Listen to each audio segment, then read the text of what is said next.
Yeah. Uh-oh. Yep, there it is. Notification going up. I should Yeah. turn that down. Yes, there we go.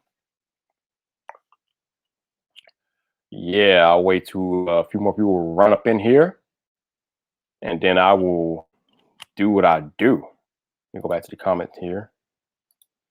All right. Yeah. We are live. We are live. We are live. All right. So I got notification, but it would appear that nobody else got the notification because I got nothing. Oh, we got tech for you need. There we go. I'm about to see what's going on.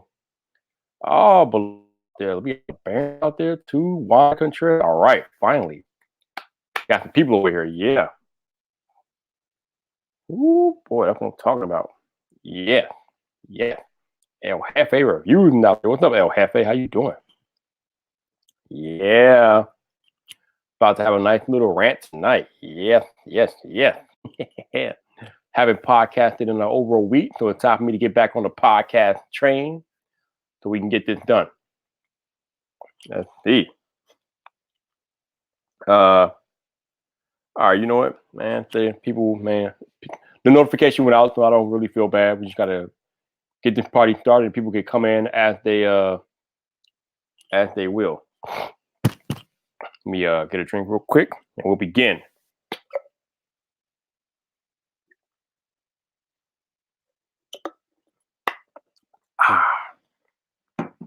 Nothing like a nice, cold, refreshing beverage.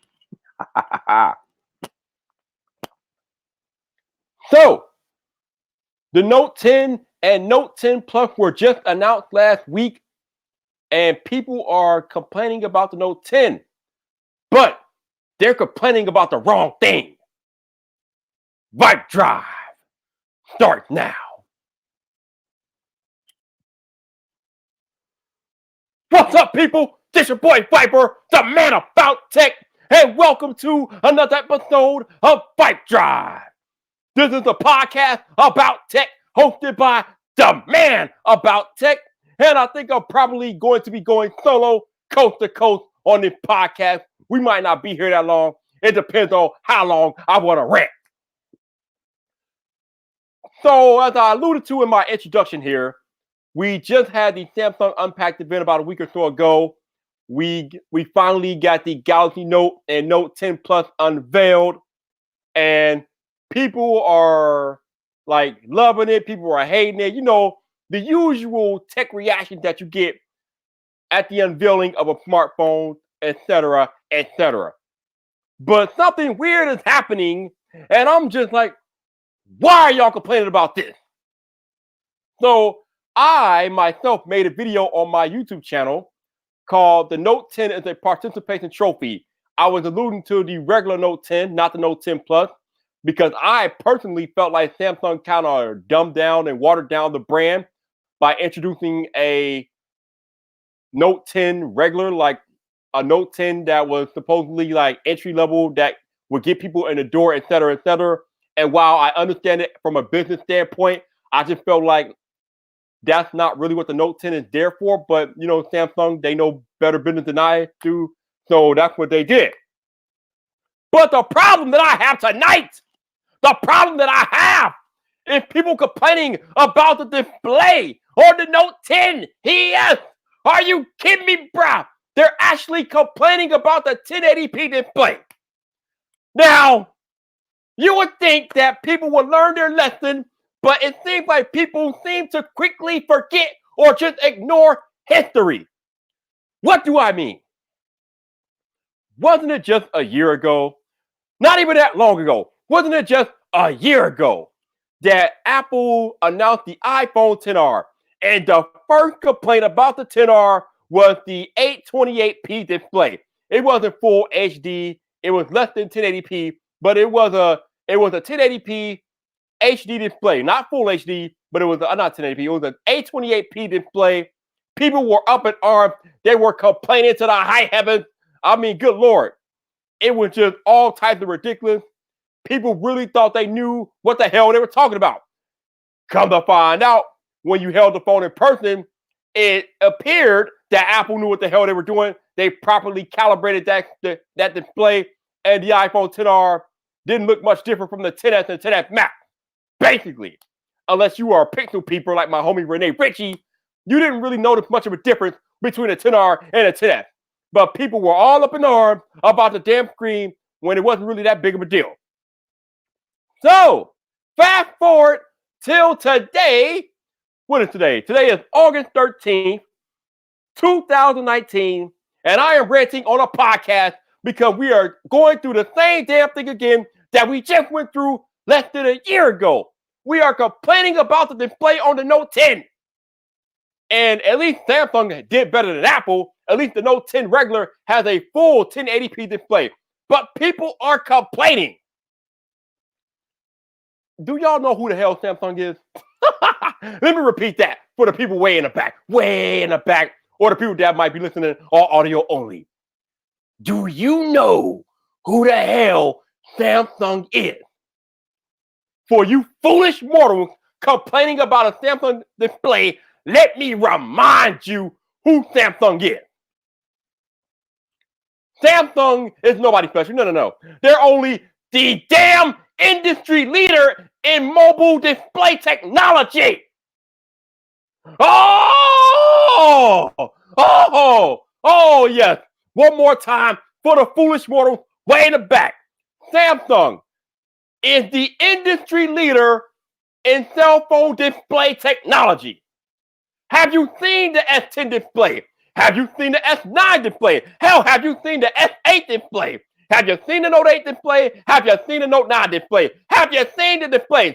Actually, let me do you one better. Have you seen the displays on the Apple XS Max and, the XS Max, I think it was, and the XS? The Apple displays are made by Samsung. Oh, man. Woo! When Google had that hiccup with their Pixel 2 displays that were made by LG, what did Google do the very next year for the Pixel 3? They went to Samsung. Oh, I wonder why. Oh, my God. Because Samsung is the industry leader in display technology, especially OLED display technology on smartphones. But you foolish mortals want to complain about a 1080p display from Samsung, who leads the industry in display technology? How the hell do you look? Matter of fact, how the hell do you sound? You looking like a fool right now. Are you? Now, I don't know. I think they have these Note 10s on display in Best Buys around the country, so you can actually go to Best Buy and check out the phone right now, even though it hasn't been released to the public just yet. But Best Buy actually has these phones on display. So if you really want to get a close-up look at the Note 10 display and see how foolish you look in real time, just take your ass to Best Buy and figure it out. And you will see how dumb you look real quick. Because I promise you, the Note 10 display is legit. A1. Bruh, what are you talking about? Are you really complaining about a 1080p display on a Samsung device? That 1080p display will probably be the best 1080p display on the damn market when the Note 10 gets dropped. I promise you. Not even kidding. But y'all want to sit up here and complain about the damn display when there are so many other things that you should be complaining about with the regular Note 10.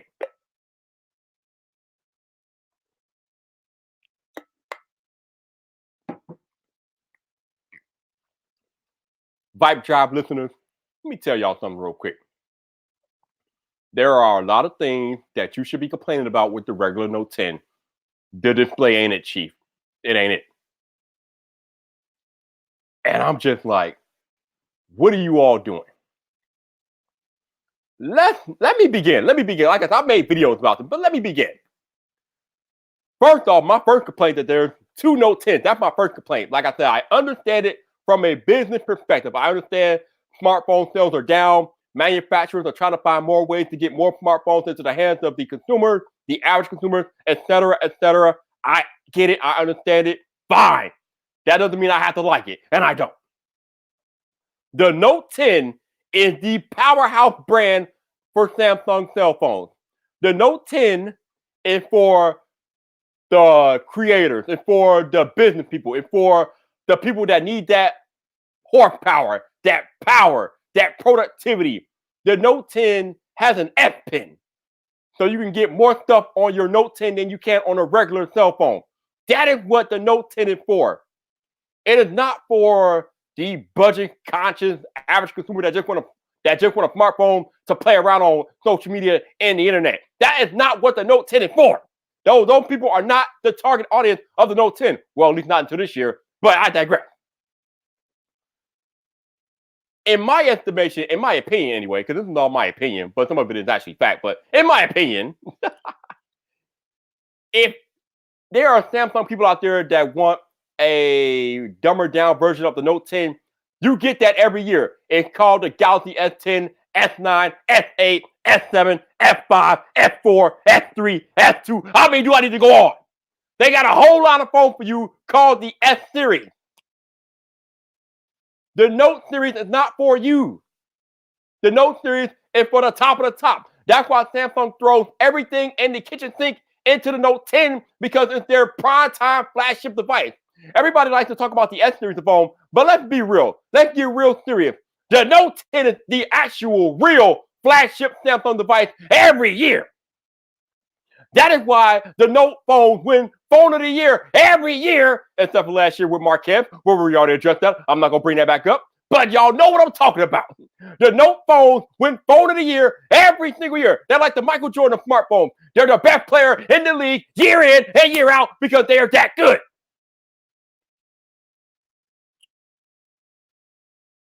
And introducing an entry-level Note 10 is almost like akin to blasphemy, if you ask me. It's blasphemous. But like I said, again, it's business. I get it. You need to sell more phones. Cool. I don't have to like it, but it's blasphemous. But this complaining about the damn display, which will be top of the line, is just bonkers to me. It's bonkers, bro. Stop it. It's ridiculous. Quit it. The other complaint about the regular Note 10 that you should have beyond the display, because the display is legit. It will be legit. Promise you that. The other complaint is that the regular Note 10 will not come with expandable storage. No SD card support on the regular Note 10. Now, in 2019, this is not that big of a deal. Honestly, cloud storage is a thing. These smartphones are coming out. They start out like I think they start off with like 128 gigabytes as the base model for storage. 128 gigs on a smartphone is way more than anybody should ever need. But the Note 10 Plus does have expandable storage. It has an SD card slot, like Note 10 or Note phones normally do. So if you want to rile up, if you want to get mad at Samsung, if you want to find something to complain about, maybe complain about the fact that the damn phone doesn't come with an SD card slot before you start talking about the damn display. Are you kidding me? Are you serious? Other things that you should complain about. The battery. Yeah, the battery. That's right. The Galaxy S10 Plus, people. The S10 Plus has a bigger battery than the regular Note 10. What is wrong with this picture? The Note 10 is supposed to be the creme de la creme, the flagship Samsung device, but the S10 Plus has a bigger battery than the regular Note 10. Does anybody see a problem with that? I do, but do you? The S10 Plus, if my memory serves me correctly, has a 4,100 milliamp hour battery. The regular Note 10 has a 3,600 milliamp hour battery. What? What? Huh? What? Huh? What is that? I don't understand it. How does the flagship phone have a lesser battery than the stepchild? How does that work? How does the stepchild have more reserve than the parent? Are you serious, bro? What is this? But that is what we are talking about here. But nobody complaining about the battery. Now I see my man Jay Will in the chat here. Let me highlight the comment because I'm on a live streaming software where I can highlight comments. So let me highlight the comment. So Jay Will saying, how can I complain about the battery when we haven't seen the performance yet? And that's cool. That's a valid point. But I'm not really talking about that. I'm talking about numbers. Sheer numbers on paper. The S10 Plus has a bigger battery than the Note 10. That doesn't even sound right, Jay Will. It doesn't sound right. That's because it's wrong. It's naturally wrong. It's ridiculous. What is going on? But yes, there is a Galaxy Note device with a smaller battery than an S10 device. But y'all want to complain about a damn display. All right, so I see we have my good friend Andrew Edwards out here. He is taking in the podcast tonight. Shout out to my man Andrew. And Andrew says that facts are meaningless. And he is absolutely right. But again, I'm not really talking about real world use here. I'm talking about on paper, what I see on paper. And on paper, the S10 should never be ranking specs over the Note 10. It's just wrong. It's blasphemy. It's like starting Dickie Simpkins over Michael Jordan. Who the hell would start Dickie Simpkins over Michael Jordan? Nobody. Nobody would do that. But that's what we have with these specs as it relates to the S10 Plus against the regular Note 10. I don't know about y'all, but I have a problem with that. I'm just saying, I have a problem with it. I have a fundamental theoretical problem with a Note 10 device that is inferior to a Galaxy S10 device. Because basically that's what we're talking about at the end of the day here. There is just a Galaxy Note 10 device out there in the real world that is inferior to a Galaxy S10 device. What? What? Are you serious, bro? Is this real life? Am I in an alternate universe? Did I get caught in the or Crisis on Infinite Earth in one of the Arrow shows? Am I here? Like what's happening here? What's going on? But y'all complaining about a damn display when there is a Note 10 device on the market that is inferior to an S10 device. But we talking about a damn display, not the battery, not the storage, but a display. You know, internet, I love you, but I'm gonna need y'all to get y'all priorities in order because right now y'all priorities are out of whack. You're out of whack. Now I see y'all in the chat and y'all talking about how in real world uses, most of the stuff don't matter. And you were absolutely correct. I understand that. But like I said, I'm talking about theoreticals tonight. I'm talking about stuff that I'm seeing on paper that just don't even sound right. And it doesn't even seem right what I'm looking at here. I'm going to keep saying it. There is a Galaxy Note 10 device in the real world that is inferior to the S10 device. It's inferior to the S10 Plus. The S10 Plus is a superior device to the Galaxy Note 10. That is just wrong. It is not right. It is wrong. It is ridiculous. But we're going to dumb down the Note 10 in the name of trying to get it into the hands of more people? Oh, and that brings up the biggest complaint that nobody's really talking about, at least not in my sphere. The biggest complaint that you all should have about the Galaxy Note 10 regular edition. Have you seen the price? It is almost $1,000.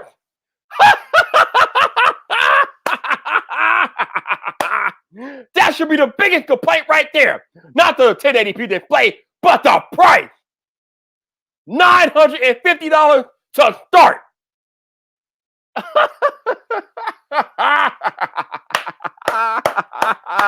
What's that Mike Tyson mean? You betty. $950, bruh, for a dumbed down, watered down version of the Samsung Galaxy Note 10. And the damn thing doesn't have a headphone jack. It doesn't have an SD card slot. It has a baby battery and a 1080p display. And Samsung wants you to pay almost $1,000. And it makes me laugh. It literally makes me laugh. You know, I'm going to take a quick break here to throw in a sponsor spot on the podcast. While I'm doing that, I think I just got a donation to my Buy Me a Coffee fund, which I definitely appreciate. If any of you guys listening to the podcast or watching tonight right now want to support the podcast or support what I do, please consider buying me a coffee. The link is in the description this time. If you're listening on audio only, the link will be in the show notes. So please consider donating to your boy. Buy me a coffee. Definitely legit. I appreciate you all. Thank you to my head of security, El Jefe Review, for throwing my Buy Me a Coffee link into the chat tonight. You the man, bro. I appreciate it. But, yeah, we're complaining about a display when that's not even the biggest problem with the Note 10.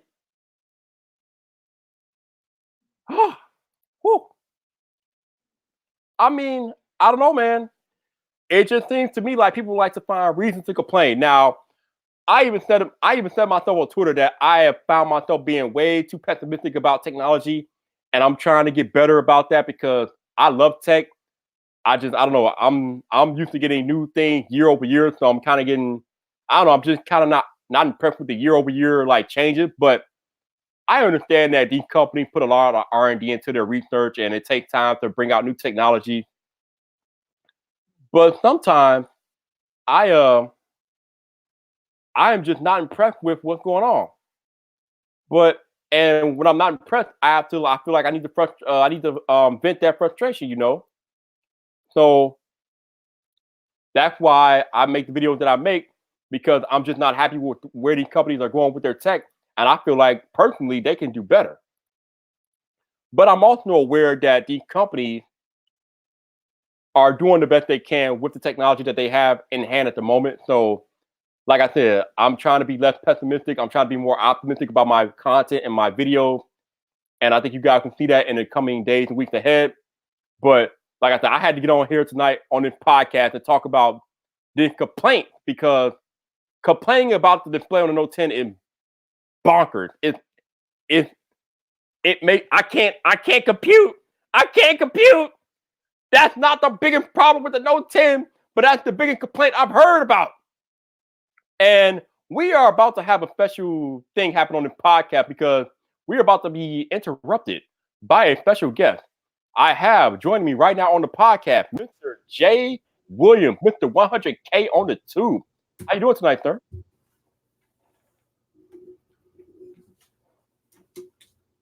He is still setting up. I will let him set up, and he can interrupt me when he's ready to rock and roll. Oh, he just popped out. Oh, man. Well, I thought we were going to have a guest, but I guess he'll be back in a minute. Oh, yes! The display! What are we talking about here? I don't understand this. Why are we talking about the display? No.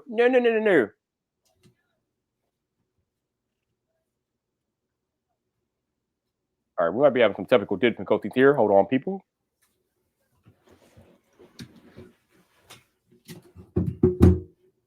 Yeah, it looks like my screen froze. All right, let me try to remove myself. Where you at, Vype?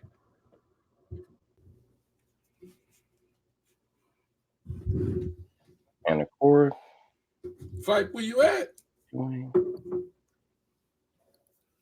Wow. Can you guys hear me? Vype, where you at, man? I can hear you, Vype. We are having problems tonight.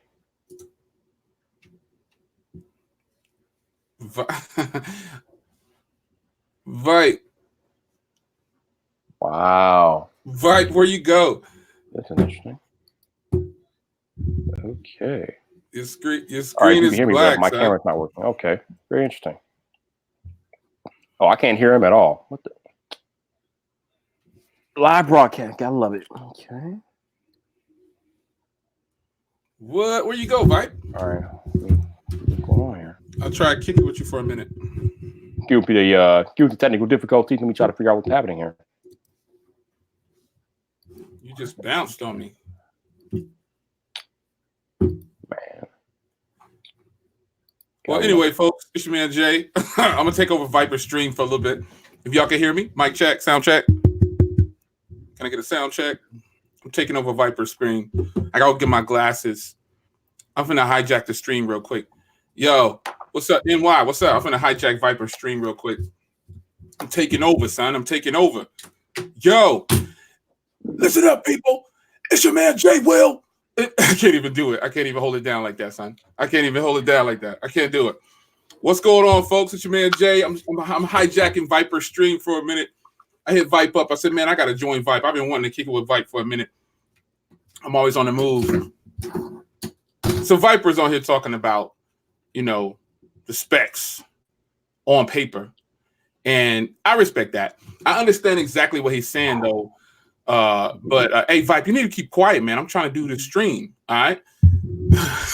I'm trying to do this stream, all right? Vipe, you gotta hold it down, son. You got to be quiet.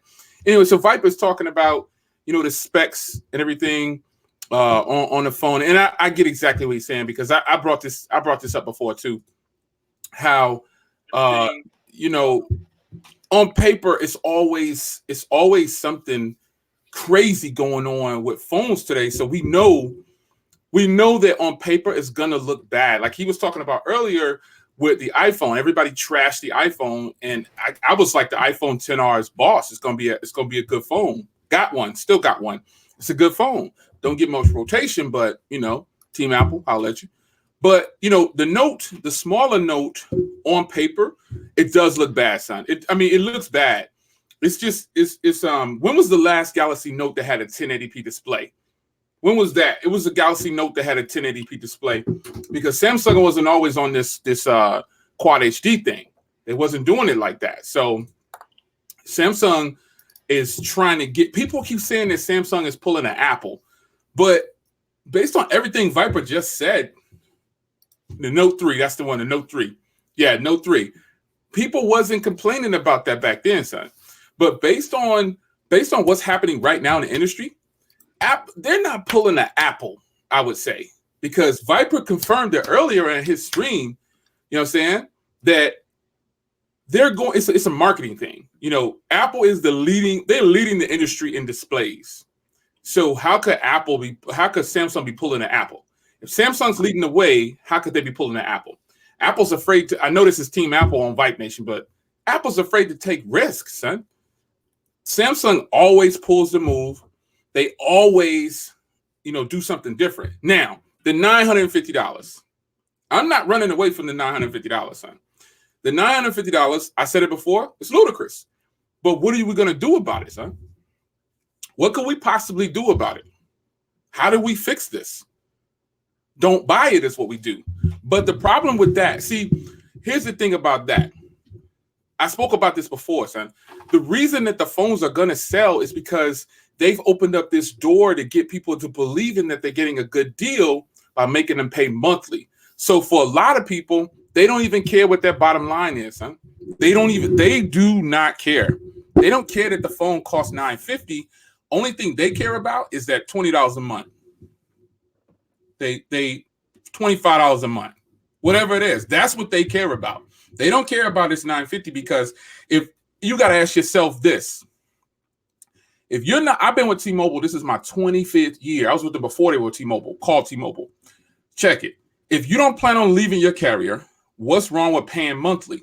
Absolutely nothing. Personally, I like to live unlocked. I like to try to get the best deal. You know what I'm saying? So that is what I'm going to do. However, most of the people in the world don't care about the bottom line. They just want to know that they're getting a quick monthly payment. They can add it to their bill. And that is the trick that they've pulled on us by letting us think that we're getting such a great deal that $950, the people don't even see the $950. You know what I'm saying? So the $950 obviously is a bad deal for consumers, but it's up to us to educate the consumers on what we could consider a good deal or not. But how do you convince a person something like that if they're on a carrier? You're going to tell them you need to go pay $500 or you need to go pay $1,000 for this up front because you don't want to be locked down. They're going to look at you like you're crazy, son. They're going to be like, nah, I'm paying this $25 a month for 40 months or whatever it is. Yo, Vipe. Hey, Vipe, I need Vype to be quiet while I hijack his stream. What's up, son? We hijacking this joint, B. We hijacking this joint. I told him send me a link. I told him send me a link and what the hijack. We gonna hijack the stream. That's what I told him. I said, hey, send me a link, son. Hey, Vype, you gotta be quiet while we hijack your stream, son. You're gonna need to be quiet, B. We don't need you chiming in, son. Keep quiet over there. You know what I mean? Put all that clicking around and stuff, son. So you know what? So yo, the 1080p display though. I'm not complaining. I'm not saying that the 1080p display is okay, but what I'm saying is, what are you going? What can we possibly do about it? This is just a marketing thing from Samsung. You know what I'm saying? That people are gonna buy it. It's a little bit of a nudge to get you to buy the bigger one. You know what I'm saying? Because the bigger one has an SD card, and the big one has a quality display. It has the bigger battery. It has the things that you would think a Note would have. But if they would have, I think who said it best? Who said it? I think it was somebody said recently. I was watching it. It was like, you know, if it would have came out at $750, that would have been a respectable thing to do to, you know, to people, man. With the Galaxy Note, you know, $950 is nonsense. You know, right. It's nonsense. But again, if people are paying monthly, who are we to tell them that they're getting a bad deal? You know what I'm saying? Most people are not kicking out $1,000 cash like us. They're paying monthly. You know what I mean? Right. I mean, the thing about it is a lot of people got to understand that when you buy a Galaxy phone, Galaxy S8, 9, 10, Galaxy Note 8, Galaxy Note 9, Galaxy Note 10, it's out of the box. It's set at 1080p. Correct. Out of the box. So the average consumer does not go in their settings. You have to go in your settings. You have to go into display settings. Yep. You have to actually manually turn your phone from 1080p to 1440p. And who does that? Techies do, but it's some techies rolling around with a 1080p. You know what I'm saying? They got to say that battery, because when he was talking about the battery earlier, I was like, no, son, that's on paper. Google has proven it. Sony has proven it. Motorola has proven it. Apple has proven it. The size of the battery really don't mean too much. It's that optimization. Son. Optimization, son. Yeah, so I've been making tons of content. I've been watching, man. Trying to keep up. I've been making content with this phone. Yeah, you can make a content easy. Hey, Vype, man. Hey, Vype, we jacking, son. You gotta be quiet, son. I don't know what's going on, man. My whole setup is like going to crap over here. So we're gonna be doing audio only for the rest of the podcast. But I appreciate y'all jumping on, though, no doubt. Yeah, no doubt, son, no doubt. So I mean, the thing about the Galaxy Note 10 is that the 2 weeks, a week and a half I've been having the phone, it has changed my mind a little bit on it a little bit. It's you know, it's doing this thing, man. I ain't gonna lie to you. The camera's been on point. The performance. You know how Samsung performance has always lagged behind to like OnePlus. OnePlus still is the boss when it comes down to performance, but Samsung was right there, man. It's like right there with OnePlus right now when it comes down to performance, man. I ain't gonna lie to you. It's been a pleasure using it so far. That battery life though, son. The battery life has been great. It's gonna have to be. One UI needs to be optimized. I don't have any problems with my A70. It's got a 4,500 milliamp hour battery, but it's pushing that 1080p display though, son. So you know, what do you do, man? I mean, if Samsung doesn't optimize their phones right, the battery is going to be crap for a lot of people. Well, I think Samsung got a problem because the A series is better than the S series right now. So Samsung got a problem. Look, a lot of people talk about, well, it don't have the 855. Man, screw the specs. It's a fast phone no matter what. Like people don't understand how the specs work, right? When you look at any app in the App Store, you could play on a lot of phones. Like, I mean, I got 600 series devices that I could play high-end games with no problem. Asphalt 9, Asphalt 8, Modern Combat. I mean, no problem on like the Moto G7. I could play high-end games on the Moto G7 and it don't even sweat, don't even get hot. I think the only real major complaint that I might have is the price. Other than that, you know what I'm saying? If they would have dropped the Note, see, they really could have captured the market if they'd have dropped the Note, but they don't want to hurt their S series line. You know, that's the problem. You bring up a good point. That is the biggest problem with the Samsung. You cannot price the Note under the S series. That they can't do it. I mean, they will be alienating the S series if they price the note below the S series price. So they created this own problem. I mean, you got they created this problem with the, think about this. The Galaxy S10 5G is still probably expensive. It's more than the Galaxy Note. $1,000, B. Yeah. Max is $2,000 for me. Weesh. Yeah, it's expensive, man. Like, that's that Galaxy Note. That S10, the one is $1,700. That's the one that's $2,000 for me. Right. That one. So we finally back in the building. I don't know what the hell going on over here, but we finally back in the building. So Jay Will, I didn't hear anything you said for like the first 5-6 minutes. So what do you think about people complaining about the display though? I think it's bogus. I think only first of all, only the techies are complaining about the display. The average consumer, which is 99, let's not forget this, the tech world, we like this much compared to the rest of the world. Yeah. You know what I'm saying? So what we tend to focus on is what we think in our little bubble that we have. But the average consumer does not walk into a store and say, hey, I need to get that one with the 7-nanometer chip. They don't do that, son. They just don't do it. They walk in and say, ooh, this the new one? And then the rep, I'm about to make like a $40 commission off of this, son. Yeah, you need to buy this one. This is the latest one. That's the way it goes, huh?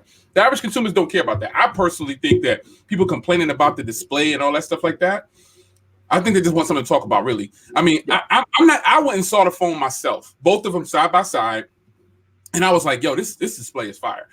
That's earlier what I was saying that you probably missed is that you hit it right on the head, right? When you said it, you was like, they are leading the way with displays. How could a person be mad at Samsung for doing it? They should be mad at the price. That's with the Galaxy Note, I will only have a complaint about the price. That's my only thing with them. They should have grabbed you know what I'm saying, and just dropped it at $750 and said, we're gonna shake up the industry. Take that, OnePlus, bam, anything. Because the Note can slaughter pretty much all Android phones with all the features is packed in, if a person is looking at it that way. But if we all know that there's going to be a bunch of people that buys the bigger Galaxy Note and they're just going to be on Instagram. They're not going to use it for no kind of creation. I'm using it for creation, you know what I'm saying, as much as I can. But reality is, man. Oh, wow. That look good, bro. That look good. 4K right there. That's crazy, son. Damn. That's crazy. That look good. That's crazy. That's 4K. That's crazy right there. That's I feel like I'm back watching The Lion King at the theater, man. Yeah, but hey, Vype, the hole in the middle, the hole in the middle. Everybody said, oh, the hole in the middle is gonna be crap. Nah, I don't think so, son. I don't think so. I don't even notice it. I'm about to say you can barely notice that. Yeah, you can't even see that. You got to be focused on. That's the part about YouTube that I don't like, son. You get these people that's just trying to plant the seeds of something to fail or something to be bad, son, and they should just be quiet and go in the corner because most of them don't know what they're talking about. I don't count. Let me back up because some of the reviews and stuff that I see on some of these devices, man, it's like I'm watching a Walmart commercial. It's like, dang, you use the phone for like 3 days, son. Use the phone for 3 days, and then now you got a review already. Come on, son. Come on, man. You know it's all about the clicks, bro. It's all about the view, baby. You know it's all about the view, Jay Will. Come on now. Hey, you see what I posted up earlier on Twitter? Son? I know. What I posted up. If you hey, you already know, Vype. You already know. I know. So easy. You've been using the Note 10 Plus for the last 2 days or something? Nah, I've been having so the way it has been for me is I get Amazon packages like a lot, right? Mm-hmm. And what I've been doing is I just go do like daily and I pull out what first come, first serve, right? You know what I'm saying? So I didn't know that I had the Galaxy Note 10 in a box until I came back from the event. I pulled out my Saturdays packages that I thought, and it was the Galaxy Note 10 sitting in there. So I've been, with some disclaimers and I was under NDA, but I guess I'm not. So it was pretty good. Yeah, I'm talking about when I first got the package before the event. I got the package before the event, so it's a fun device. Now it some issues that I'm running into, but this is pre-software issues that I'm running into, nothing major anything. But I dropped it. So I did a stream yesterday. All right, and I talked about some of the things about the Galaxy Note 10. And as soon as I got off the stream, Samsung contacted me, and I'm getting the retail version of the. You don't have a retail version. I don't have the retail version. No, Yeah, I'm getting the retail version. I don't want that, son. I want the real deal, son. Well, I don't want no retail. All right, so it's the retail version minus the security. So I can't use a fingerprint scanner and I can't use iris scanner because they took that away. That's the only part of the software that they took away. So everything else is working fine. You got all the camera stuff and the performance and everything. They don't want you to put a fingerprint scan and lock it down and then send it back to them, and all of a sudden now it's locked with fingerprint and iris scanning and all that stuff like that. So. But I am getting the full retail version. I probably already have it, so I just need to just download it, update it. All right, so let's take a quick pause real quick. So I know a lot has happened in the last 20 minutes. So yeah, if I didn't explain it properly, I've been joined by my man Jay Will. He's a fellow tech YouTube content creator. He just hit 100K on YouTube, so he's the one that's been talking mostly for like the last 20 minutes or so. But we've recently just been joined by my man Eric from Easy Computer Solutions, another tech content creator on YouTube, the tech preacher, he calls himself, always putting it down, giving us the hard truth in tech. And now we just been joined by the guy who I joke is the leader of the Samsung Knights, diehard Samsung fan. Up until now, I don't know how you feel right now though, Mr. LeBaron Bird. What's up, bro? How you doing, man? Hey, what's going on, y'all? He said leader of the Samsung Knight, bro. Oh man, that's an insult. And then LeBaron, you gonna talk, bro? What's up? Man, hey, I'm coming in here trying to figure out why Jay and Easy taking it easy on Samsung this year. No. Look, y'all, come on. Have you seen the videos I've been posting? Have you seen? I've been looking, man. Okay, look, this is the thing though, Easy. It ain't no question that the Note is always going to be a spectacular device. There's no question. All right. But y'all cannot sit here and say that Samsung didn't hold back this year. It's not about them holding back, though, son. It's not about them holding back. You are part of a small community. You're a techie. They're thinking about the people who don't know their way. That's who they focusing on. Those are their main customers. But Jay, come on, $950 price point. What's your gripe though? What is it about the Note that you don't like? Besides the headphone jack, take away the headphone jack argument. What is it about the Note that you don't like? That don't even bother me. Okay. So all right, on the techie end, I gotta speak from two different sides, right? On the techie end of things, I've been with the Note since the Note 3, right? And every year, Samsung has conditioned us of giving us everything and the kitchen sink, right? Right. That's not the case this year. Besides the headphones, they did though. They give us 12 gigs of RAM. They went from 6 gigs of RAM to 12 gigs of RAM. So that is double. But Easy, what they did was, but it's what I'm saying is the pricing game that they played this year. 256 gigs of storage though. 250. But they played. Yeah, but they played a shell game. But for the simple fact that this is Samsung, right? All right. They already sell all this stuff to everybody else. So we already know that by the time they make it for themselves, the cost is low. All right. So in order to sell this Plus for $1,300, all right, they sold us this imposter phone for $950. No, Samsung said it when I was at the event. When DJ Cole was on stage, he mentioned it. He said that the Galaxy Note 10 is not for the tech enthusiasts. It's not for if you go back and listen to the keynote address, he mentioned that the Galaxy Note is not for the tech enthusiast, the person that need a high-end device. The price don't say that. He do say that on stage. He did. $950 is a tech enthusiast price. Well, I mean, you know, I mean, come on, all day long. No, Easy. Don't backtrack, Easy. Don't backtrack. The man is right. $950 is absolute buffoonery, bro. Don't back out, Easy. Come on now. Okay. $950 is expensive, bro. $950 is expensive. I would agree with you on that. Listen, I'm not giving Samsung a pass on the price, but you think about it. what would be the price of the Note? Because the Galaxy S, I always think about the Galaxy S device. You can't price it at $750. That's the Galaxy S10e. Yep. You can't price it that low. But there's the problem, and that's why I said that Samsung pulled the Apple this year. This is the reason why I'm saying they pulled the Apple. Listen. This is the reason why I'm saying it. They came out with They came out with 7 SKUs between 2 devices. All right?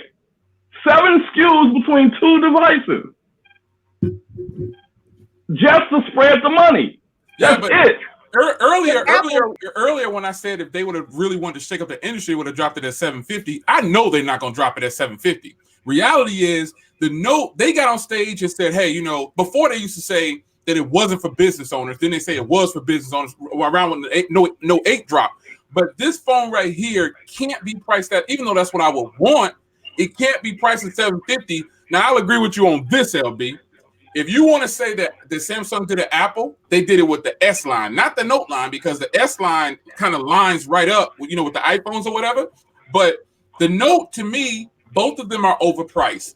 But like I said earlier, consumers, we don't count, because I don't think we're considered average consumers, but consumers don't care. And the only way that we're going to get them to care is if LB does a seminar for free and he enlightens all of the fans. He need to get on stage at the Samsung event. And all right, LB. But here's my argument. Let's do a comparison between the Galaxy Note 10 Plus and the Apple 10s Max. Why? Don't even what? Wait, hold on. I'm trying to bring my argument here. Yeah, you win. The 10s Max got a 6.4 inch display. The Galaxy got a 6.8 inch display. The iPhone has 4 gigs of RAM. The Galaxy got 12 gigs of RAM.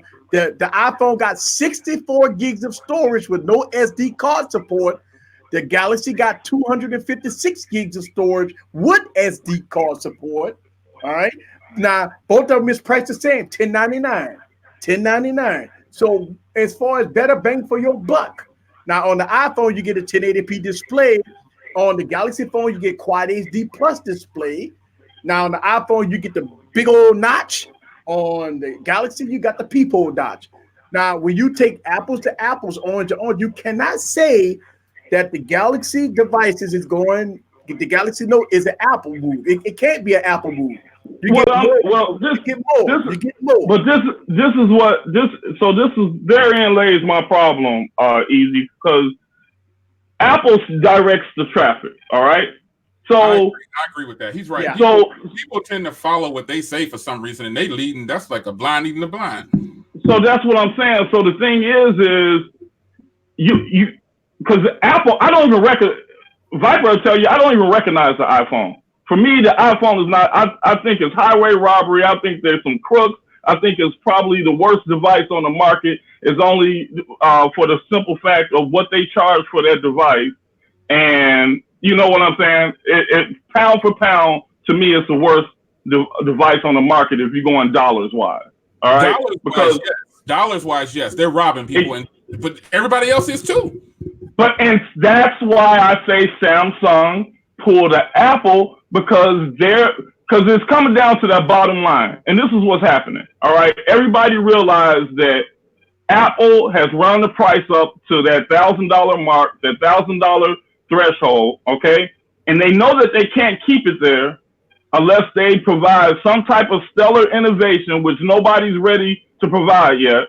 All right. So that's when they play this shell game with the numbers, all right, to try to make that money. So they take away, all right, because just think like this.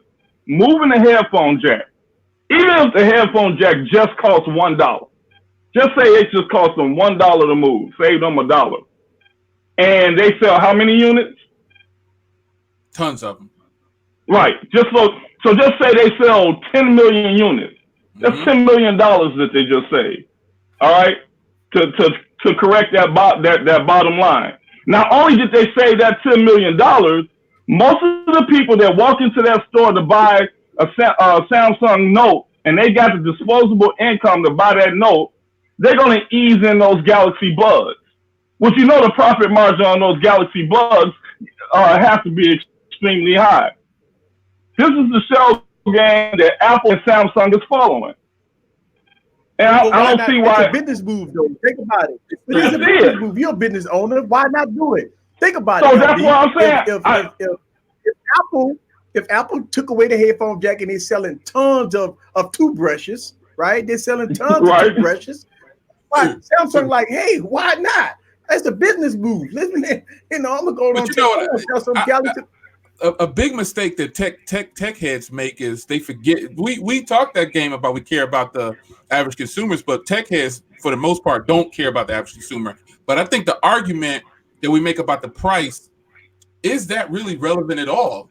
Because it's like I said before, it's only a few of us that are paying full cost, and the average consumer is losing big time. LB is right about the price. Eric is right about his point. But reality is the average consumers are losing, and they don't know who we are really, because they don't really know how to find us on YouTube. Probably they go on YouTube and the first thing they see in the search engine is who. They don't see us. They don't see us. So that's the best in the world. But the average consumer is paying monthly for their phones. It's techies paying monthly for their phones. And that's not a good or a bad thing. It's just that the consumers, that's who they're targeting. So again, that $950 price tag is wrong. And side note, get out of here with that OnePlus 7 Pro crap, man. Get out of here. The OnePlus 7 Pro don't stand next to the Note. It never will. Anyway, the $950 price tag is not warranted. We know this already, but how do we get that? How do we connect? How do we relay that to the average consumer to get them to understand? Don't buy this, and you can drive the prices down. How do we do that? Because we could beat ourselves up all day about, the price is high. Samsung pulled the Apple. Everybody's copying off of everybody. I can count 2 or 3 companies right now who Apple jacked. No doubt. No doubt. Everybody copies everybody. Yeah, definitely. Exactly. Oh yeah. But to your point, LB, real quick, I don't think the iPhone is like the worst purchase in the world. I'm not even like Team Apple, but you got to give respect to optimization, son. That's why Apple is winning. Every phone gets the update. They got iPhone 5, iPhone SE. My SE is on the latest operating system. I'm just basing it on their pricing game. Yeah, that's what I'm saying. Garbage, man. All right, so let's talk about this for a minute, though. Let's talk about this. So Jay Will just asked, how can we move average consumers away from a $950 Galaxy Note? And I think us as tech reviewers and tech creators have to make the average consumer aware of their other options. We got the Pixel 3a out there.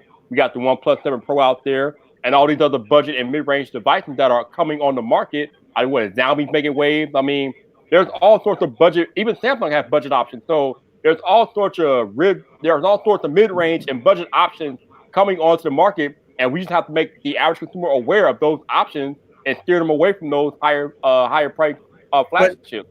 But you know what, Viper? Here's the problem.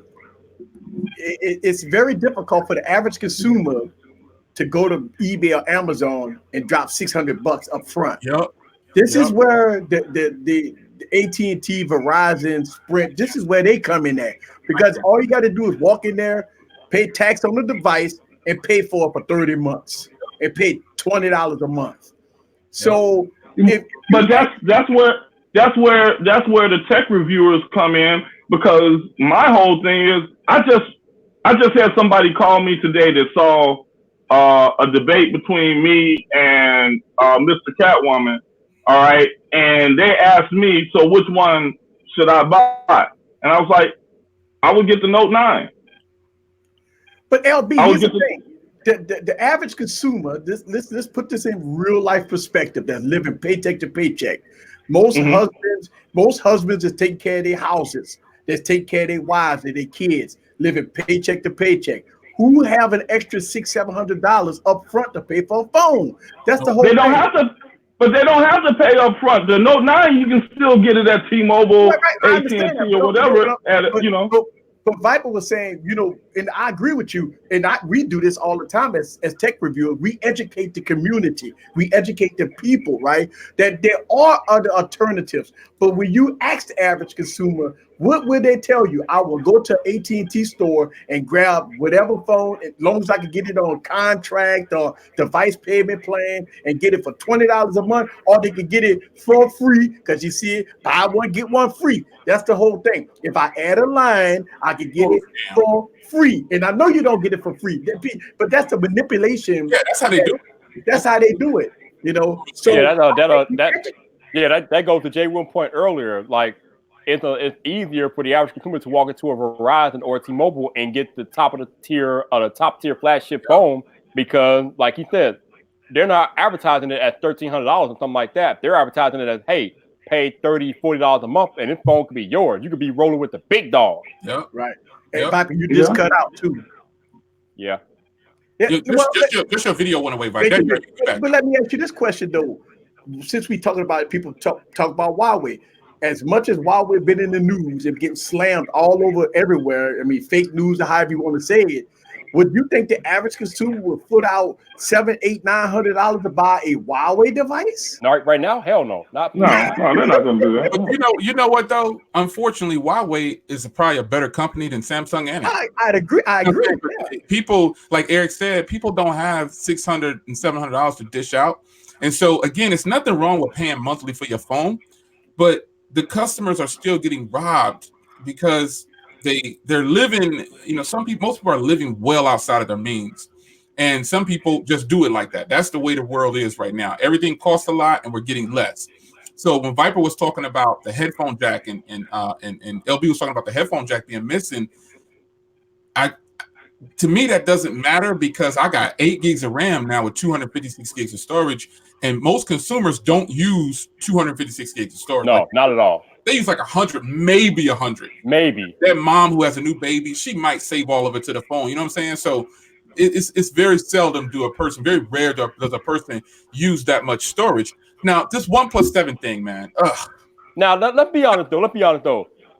In terms of the headphone jack going missing, the headphone jack been dead since 2016. Let's not kid ourselves. Nah, I don't know about that fight. Yes, I know. According to Apple. No, I'm not saying you're wrong, but you see these what I'm using right here? These are high power Sonys, but they're 3.5 millimeter only. They're not wired. But you are in the minority though. What I'm saying. Yeah, I know. You're right. I need a headphone jack if I want to hear it for what it is. But there are a lot of audio files out there, man. Sometimes when I'm at the gym, shout out to the Gym Nation, Vype be on the Gym Nation. No, you know. Yeah, you already know. But it's people at the gym that still use 3.5 millimeters, man. Oh, no doubt. But like John Proctor always says, you got the audio file and then you got the average consumer. So I mean, look at Art Dog's comment. Art Dog is a round of applause. Spot on, man. Art Dog is spot on. He's spot on. It's only probably so for Roberto. Roberto spot on too. Yeah, spot on though. Right? Art Dog is spot on, man. It's only dead on the flagship, son. It's only dead on the flagships. That's all it is. But you know it's only a matter of time before it goes away on the rest of the phones, though. Well, I hope LG don't do it. LG probably won't do it. I mean, they better not. That's their whole claim to fame right now. The quad jack. You can't get rid of the headphone jack. Right. LG go keep the headphone jack because of the quad jack. They got to. They created this device. That's why. Yeah, they got to. They can't get rid of that. El Jefe said that an average consumer lives on a budget mid-range phone. That's just how it works, and they're not concerned. Like I said earlier, they're not walking in the store saying, "Hey, let me get the fastest processor." They're saying, "My child is 17 and they ain't getting no expensive phone. I need something under $75." That's what they do. Yeah, that's what they do. It sounds like he's speaking from experience, though. yeah. You walk around, I don't care how much my phone's cost. You know, well, you think about it. You think about this. Where are the Boost Mobiles and the Metro PCS? They all in the hood. All of them in the hood. You know why? They could walk into a Boost Mobile and get an iPhone 6 for free, right? And only paid $40 a month for unlimited talk, text, and data. Truth. You know, and that's why people say. That's why you see people have like older iPhones or older devices because they walk into a Metro PCS or a Boost Mobile and they get it 4 lines for $100. That's what they advertise, and they get phones for free. They get all the phones included for $100 a month, unlimited talk, text, and data at Boost Mobile. But if you're a parent, man, you don't want your child walking around trying to fit in with everybody else. Unfortunately, like me and Eric was talking about this like 2 years ago or a year ago. If you got somebody that's my youngest one is about to graduate from high school. The last one And you ain't cool if you don't have no iPhone. Unfortunately, that's the way it goes in the world. That's the trend. You know what I'm saying? So, but if you a real parent, you gonna get them what you can afford or what you. The chance of them breaking an iPhone 8 is high. It's black, even with an out of box, son. You know what I'm saying? So she still got an iPhone 6S, and I said you can have your MacBook brand new. We go to the Apple Store. You can have the latest iPhone when you graduate. I'm gonna walk in and pay cash for it for you. It's your gift. But she didn't have that iPhone 6S for a long time, son. Yeah. It's going to stay that way. And that's what Apple got the advantage at, because if you go to Metro PCS and Boot Store, iPhone 5, 6, and 7s, that's all they sell. That's the hottest phones right there. Yep. They're killing That's the hottest phones at Boost Mobile. 6S, 7s, the 5, the SEs. That's the hottest phones right there. They're killing it. They're killing it. So let me ask you guys this then, because I think it will. And I watched a Steve Jobs video from 91 this morning. It was like an hour and a half. And he spoke to this all the way in 91. Do y'all think that what they just did this year, Samsung, because it's coming back to bite Apple, do you think this is going to come back to bite them? We mean adding SKUs? Yep. Nah. No. Flooding the market is the best way to do it, especially if you ain't making a lot of sales. It's nothing wrong with flooding the market, but if you flooding the market at $950 a pop, we got a problem. You know what I'm saying? Because you're going to need those people to finance those phones. Yo, I'm gonna need you to repeat that. I need you to repeat that for the people way in the back, Jay. Will repeat that for the people in the back, bro. That's man. They're relying on people to finance phones so they can stay afloat. They're not making no money off of us. We paying for the phones full cost, and our cell phone bill is what it is. The cell phone companies want you to pay for your bill and pay for your phone. Yep. And we're doing trade-ins and selling our phones on Craigslist. Yeah, that's the money back, you know what I'm saying? Then going and flipping it like that. I hope you guys are. I hope for those y'all that didn't hear him, he said that $950 is blasphemous. What are you doing? Yeah. Well, if you look at it, as a business perspective, Samsung might be doing things smart. In emerging markets, they got the A series, they got the A20s, the A30s, the A40s, the A50s for $200. Yep. That helps the emerging market that you can get a good phone because it's pretty now. A good performing phone with good cameras at a relatively cheap price. If you look at how Samsung take the A series of devices and spread it out throughout the whole overseas market, they're doing a smart move because they're hitting emerging markets, right, with the cheaper devices, but runs good and looks good. Because if you think about it, in the United States, what do we have in the United States? The Galaxy A20. That's it. We ain't got no other phone in the United States. But Easy, do you know what they really doing with that though? But they want to make money with it. Well, they're making money with it, but what they're doing is lowering the cost of their new technology. They found a way to lower the because in the A series, what is it? The A50, the A70, the A80, they're testing, they're running their new lenses, their new ISO cell technology in those phones, right? Okay, so they run it in those phones, okay, and they're able to cut corners on other stuff on the phone because it's acceptable because it's a mid-range phone, right? So by the time that they use that same exact type of technology in next year's Note, they've already run the cost down on that technology where it doesn't cost them as much to produce it to put it in the Note.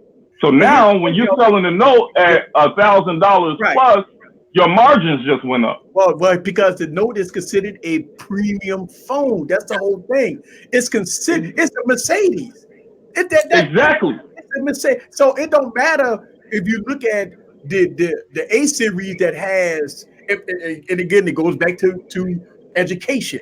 We know as techies that they got other devices that's better than other devices, but the whole market is programmed that the Galaxy S or the Galaxy Note is premium phone. These are your BMW and Mercedes. If you want a Toyota, you get the A series. Yeah. If you want a Mercedes or BMW, the Galaxy Note and your Galaxy S, it's targeted that way. It's marketed that way. Look, I agree with the price and everything, but we're talking about a phone that's classified as a Mercedes. Yeah. You can't pay Beetle prices for a Mercedes. So, but check it. But I think the most bogus thing that Samsung said was the Galaxy Note 10, the smaller version, is not targeted towards creators. And I think LB made some strong. If you haven't seen that, he did a battle against Homeboy. And I watched it. I caught it, man. It was deep. But I think it was bogus for them to say that the smaller version is not targeted towards creators, because the real question is, why didn't they put a Quad HD display in it? Why didn't they give it an SD card? For $950, if that phone would have had an SD card and a Quad HD display, then what would the argument be? Because that would totally be a $950 phone, in my opinion. Woo, right now, he asking the hard questions right now, baby. Yeah, I mean, it's like right now it's like a $750 phone to me, based on the current market. But if it had a Quad HD display and an SD card, then what would the argument be? And there we go. And that's what I think that's what Viper is saying. That's what I've been saying, is that it was a pricing game, right? So the thing is that's not a note. I'm sorry. As a note user, that's not a note. I see that as an imposter phone that you put out there to make money. That's not a note. For the simple fact that they want to buy the other one, probably. It's still a note to me. It's a note. I don't even know if I'm gonna keep my big one, because I personally don't care what nobody say. Ain't nobody gonna roll up with me like, oh, you got the small note. I mean, kick rocks. You know what I'm saying? But I think it's a Galaxy Note because of what it stands for. I saw it, I used it, I was hyped about it. I didn't care that it had a 1080p display, but I agree with both of y'all. I agree with all of y'all.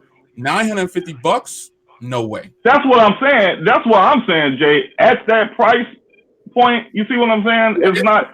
I can't even call it an entry note at $950.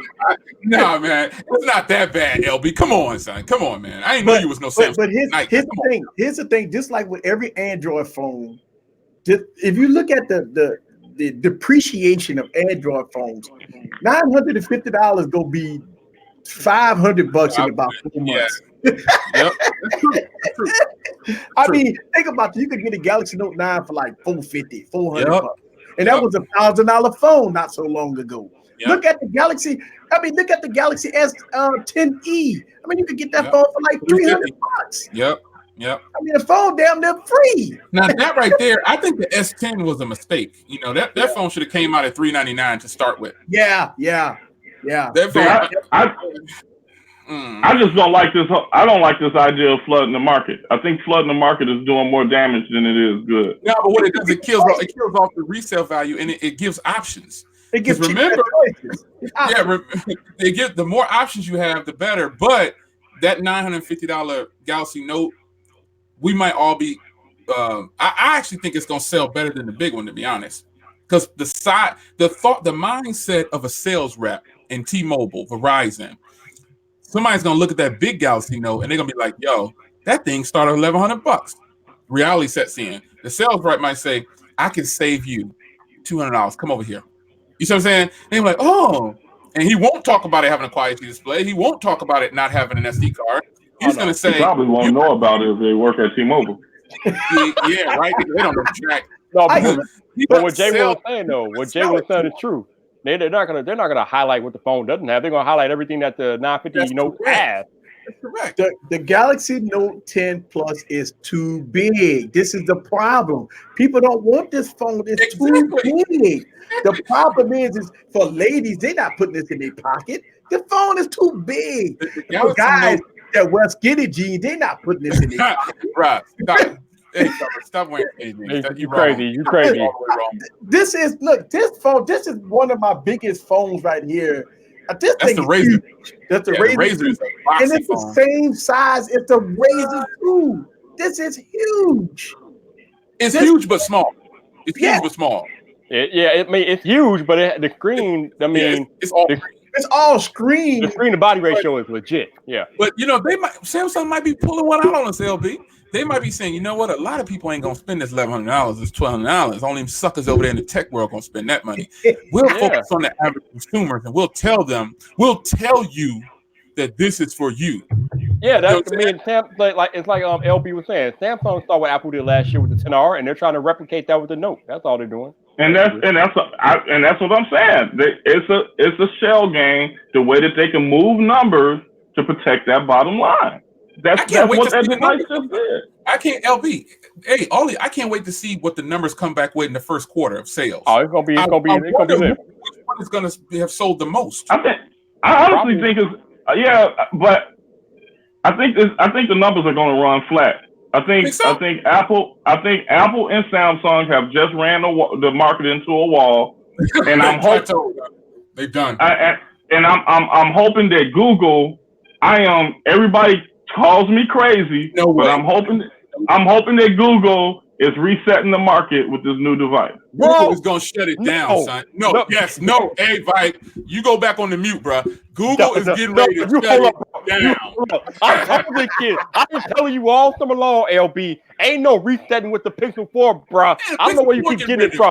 Do you see what they're bringing on that phone? It coming with Face ID. It coming with a damn radar chip. And you think they're gonna reset the market? Yeah, they're gonna reset all right. Put that bad boy at $1,000. They're gonna reset it all right, LB. You think it's gonna cost $1,000?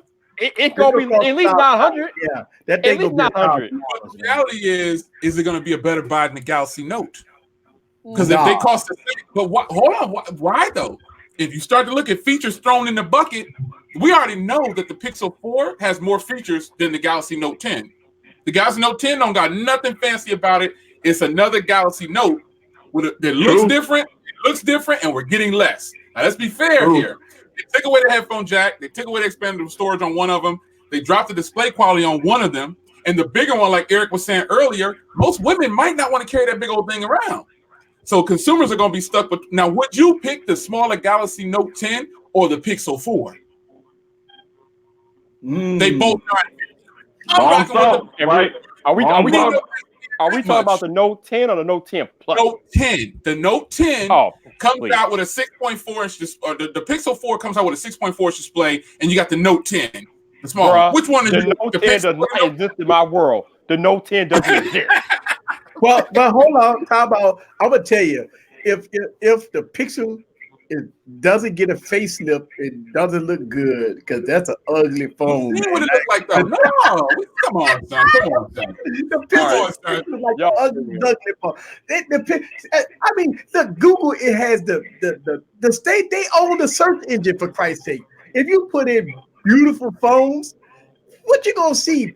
I mean, I just don't like the design of the Pixel. No, bro. On the surface, the Pixel 4 looks better than that ugly phone you holding up. That Aurora Glow junk is ugly. That junk is fired. Shots fired, bro. Is ugly. We got shots fired on the podcast. Shots fired on the podcast. A lady would buy that Aurora. I don't want to see no fellas. And Easy, I know you got yours for review. All right. That's right. I don't want to be my phone. No. Walking around with that Aurora Glow crap, man. The freaking mirror for ladies' makeup, son. Stop it, son. He said he see you with the Aura Glow. He might mistake you for James Charles. Hey, man. I know you ain't ordered one of those. No. I'm getting the blue. Yeah, you didn't say you getting the Best Buy blue. I'm getting the Best Buy blue. Yeah. Bro, you know what? On that note, fellas, I'm gonna stop the podcast part of the stream right here. Thank you guys for listening to audio only, and thank you guys on YouTube for tuning into the live parts of the podcast. If you want all these guys' info, it will be in the description and the show notes of the podcast. So check out the description and the show notes. If you guys want to support the podcast, please check the show notes for my Buy Me a Coffee link. If you want to support more monthly, check the show notes. Everything for you will be in the show notes. But that is it for the live part of this podcast. I will see y'all soon. But until the next time, people, this your boy Viper, the man about tech. You know where to find me. So come back for more. All right, so that's it. We're not going anywhere, y'all. I'm just ending the podcast, so I know where to stop this when I put it in the Final Cut Pro. So we're good. Call to your ear. It's a this phone is big. You're like the mirror to your head. Hey, easy. You know that phone is a health hazard. I think they're gonna make a law that you can't drive around with that because it's gonna flash and glare and blind somebody as they coming past in their headlights. I didn't think about that. Bro, I said on Twitter, man, that Aura Glow is not doing it for me. It's not doing it. Man, that's horrible, man. It's hideous. Everybody loving it. Everybody loving it. Like everybody loving it. Everybody said they go. Look, I did a stream and everybody said they canceled their orders and they ordering this one instead. And I'm getting the blue one after but I'm not getting anything until after I return this one. You blinded me every time you flash that thing against the light. That thing is horrible. It seemed like every year Samsung want to try to experiment with the colors. Dude, just stop already. You know what though? Hey, look, the real question is, why is it the Galaxy A line, that black version with the reflection, looks better than that? It looks better than that. It's got that same reflection, but it's got a black background. You see what I'm saying? Man. Yeah, that aura gold glow stuff. I bet not see no walking around. Why they call it? Why is it aura? Where aura came from? That's the whole thing. Where the word come from? Like, why they gonna call it white, black, glow? What is aurora glow? I don't know, man. If I'm not mistaken, that the aurora isn't that like that kind of like that rainbow, whatever that you see on the horizon? Yeah. Yeah, I think that's what it is. So Grant says he thinks there's enough demand for the smaller note. I guess we'll find out, bro. We'll find out. Because that's the one that I was getting until I saw the big one in person. I was like, it ain't even that much bigger. So I'll go and go with this one because I got a 256 gig card I can throw in there. You know what I'm saying? And I like to watch the highest resolution. All right, hold up. Time out. Tech key, Mike. I'm gonna need you to calm down, son. Calm down. You doing out here? You're doing too much, bro. You're doing too much. Oh man. Well, if you think about this, Samsung only got about 3 more weeks of fame, and that is iPhone season. Oh, he already know. He knows what's going on. He knows the procedure.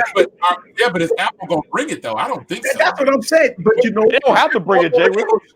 Yo, that one more thing trick ain't gonna work this year. Right. There's one more thing gonna work. But you know what's gonna happen to how the tech gods and all the tech influence things will shift. Everything about to shift in about 3 weeks.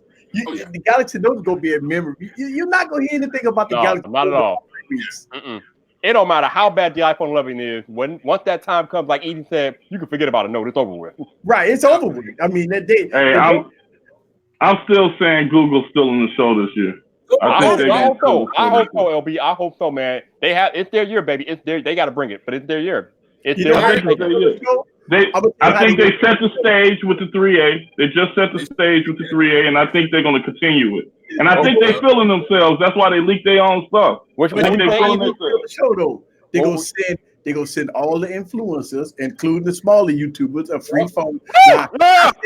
I said this before. I tell a lot of tech reviewers, look, man, just because you get the free review unit, don't go to. Yeah. Don't do it. He said, "Don't get the mule lip." He said, "Don't get the mule lip, bro." Don't be calling. Don't do it. Just call it how you see it. Look, I sat down, made a video. Me sitting in the doggone chair saying "Dear Google," that "Dear Google" video, I slammed the picture, right? And they still go send it to you. So yo. We just got a public service announcement from my man Easy. He said, "Keep the duck facing to yourself. No duck. No duck. Don't do it. Don't be a tech god. Don't do it. Don't be a tech god." On the real, really, is Apple really going to compete now, man? Because what you mean by compete, though? The only thing that they winning at is software. Other than that, all of the stuff, all those phones that they bring out, man. Whoa. You got to calm down, though, because it's more than software. You got to forget the ecosystem is undefeated, baby. That's what I was getting ready to say. The software is where Apple is. What you about to say, LePair? What you about to know? It links together. That's the only way. That's why Apple is doing all the streaming services, because they know that those phones are crap. People are waking up, and studies show that people are keeping their iPhones longer. Viper. Yep. Okay, now people are not giving up their iPhones. They're like, hold on, I just got an update, and it does the same as that. I ain't got to buy a new iPhone. So Apple maybe 10 and the tech with the same damn phone. That's a stupid move. So right now, the only thing Apple can do to say, and just one more thing, is if they pop open a folding tablet or bring out the 16-inch MacBook, which I'll be ready to purchase, bring out some kind of bring out something on the iPhone. Man. They're gonna have some. Apple is gonna guarantee have some type of distraction that comes out with this phone that's letting you that's gonna take away from the fact that this phone ain't gonna have nothing to it. because right now they ain't looking too hot. They ain't looking too hot right now. I mean, Google, like you said earlier, they feeling themselves. They showed out with the 3A. The 3A, boosted their sales or whatever. I ain't got no stock with Google, but still, hey, happy for them. But they showed out with the 3A. They learned from their mistakes. Hopefully, Apple learns from their mistakes. Because Apple is like going in another direction. Samsung going up like they always do with the Note and the S. But here's the thing. We waiting on Viper to do the unboxing of the Apple Card. Oh no, yeah, bro. Ain't gonna be no MKBHD type unboxing, bro. They want to avoid me, bro. If you leave the ecosystem, the card won't work no more. Exactly. Yeah. Well, it won't work when you're out. Yeah, it's connected to your Apple Wallet. That's where the numbers at. So even though the card don't have no numbers on it, if you need to make a online purchase, you got to get it off your Apple Wallet. Yep. If you don't have Apple ecosystem anymore, you don't have the Apple Wallet. So that y'all got your. That's true. I mean, most of the people are gonna have an iPad. You get yours, Mike? You get yours yet? You got yours? No, I'm do us a favor, man. Don't post it online. Don't share everybody your credit letter. Don't do that. Don't post it online, man. Keep it to yourself. Bro. I am the last person Apple wants to give a credit card to. It ain't happening. It ain't happening, bro. It was so funny that every time I go up and down Twitter, I see people posting that they received an Apple Card. Bro, if Marquez's fault, man. If Marquez's fault, he opened the Flex floodgate, bro. It's ridiculous. I'll tell you, he didn't give these nerds. He didn't give all these nerds. He didn't give the permission to flex, bro, and they taking advantage of it. I don't want to flex my limit. I don't got to get down like that. I don't got to flex. My APR Apple giving out 10,000, 20,000 credits. What's up, Kimmy? How you doing, Kimmy? Oh, we got Tan up here. What's up, Tan? How you doing, man? Tanner about that. Yo, Apple giving up 10,000 and 20,000 and $30,000 worth of credit limit. You're definitely right. You're definitely right. I was reading the article, and they're even giving cards to subprime. Yeah. 500 credit score. Yeah, they giving cards to everybody, bro. Everybody getting cards. They giving this card out to subprime credit. They want it in as many people's hands as possible. Everybody hands. Andre posted his card on there, and he had an 18%.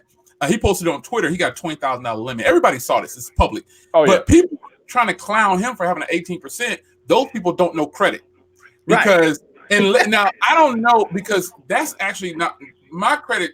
I have a 0 interest rate credit card, so I don't know my credit card limit with Apple should be pretty good.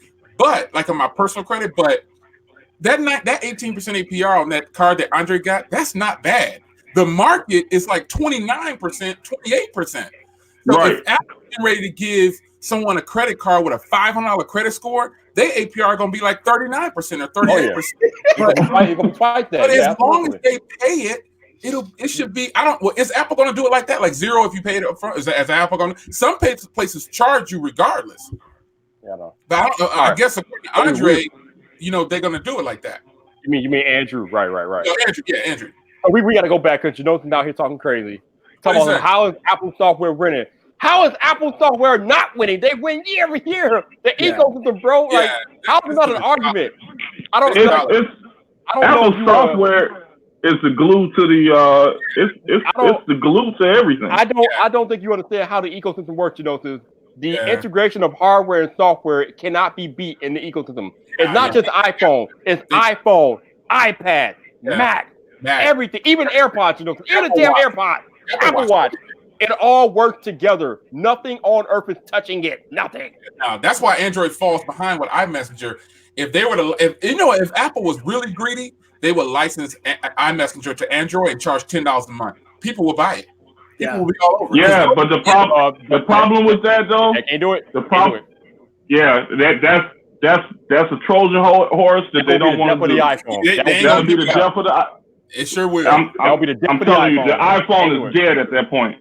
Done. Can't do it. They won't do it. But yeah, that's like. Stop talking crazy, Stop talking crazy, bro. That's like taking down the front wall of the walled garden and letting everybody in.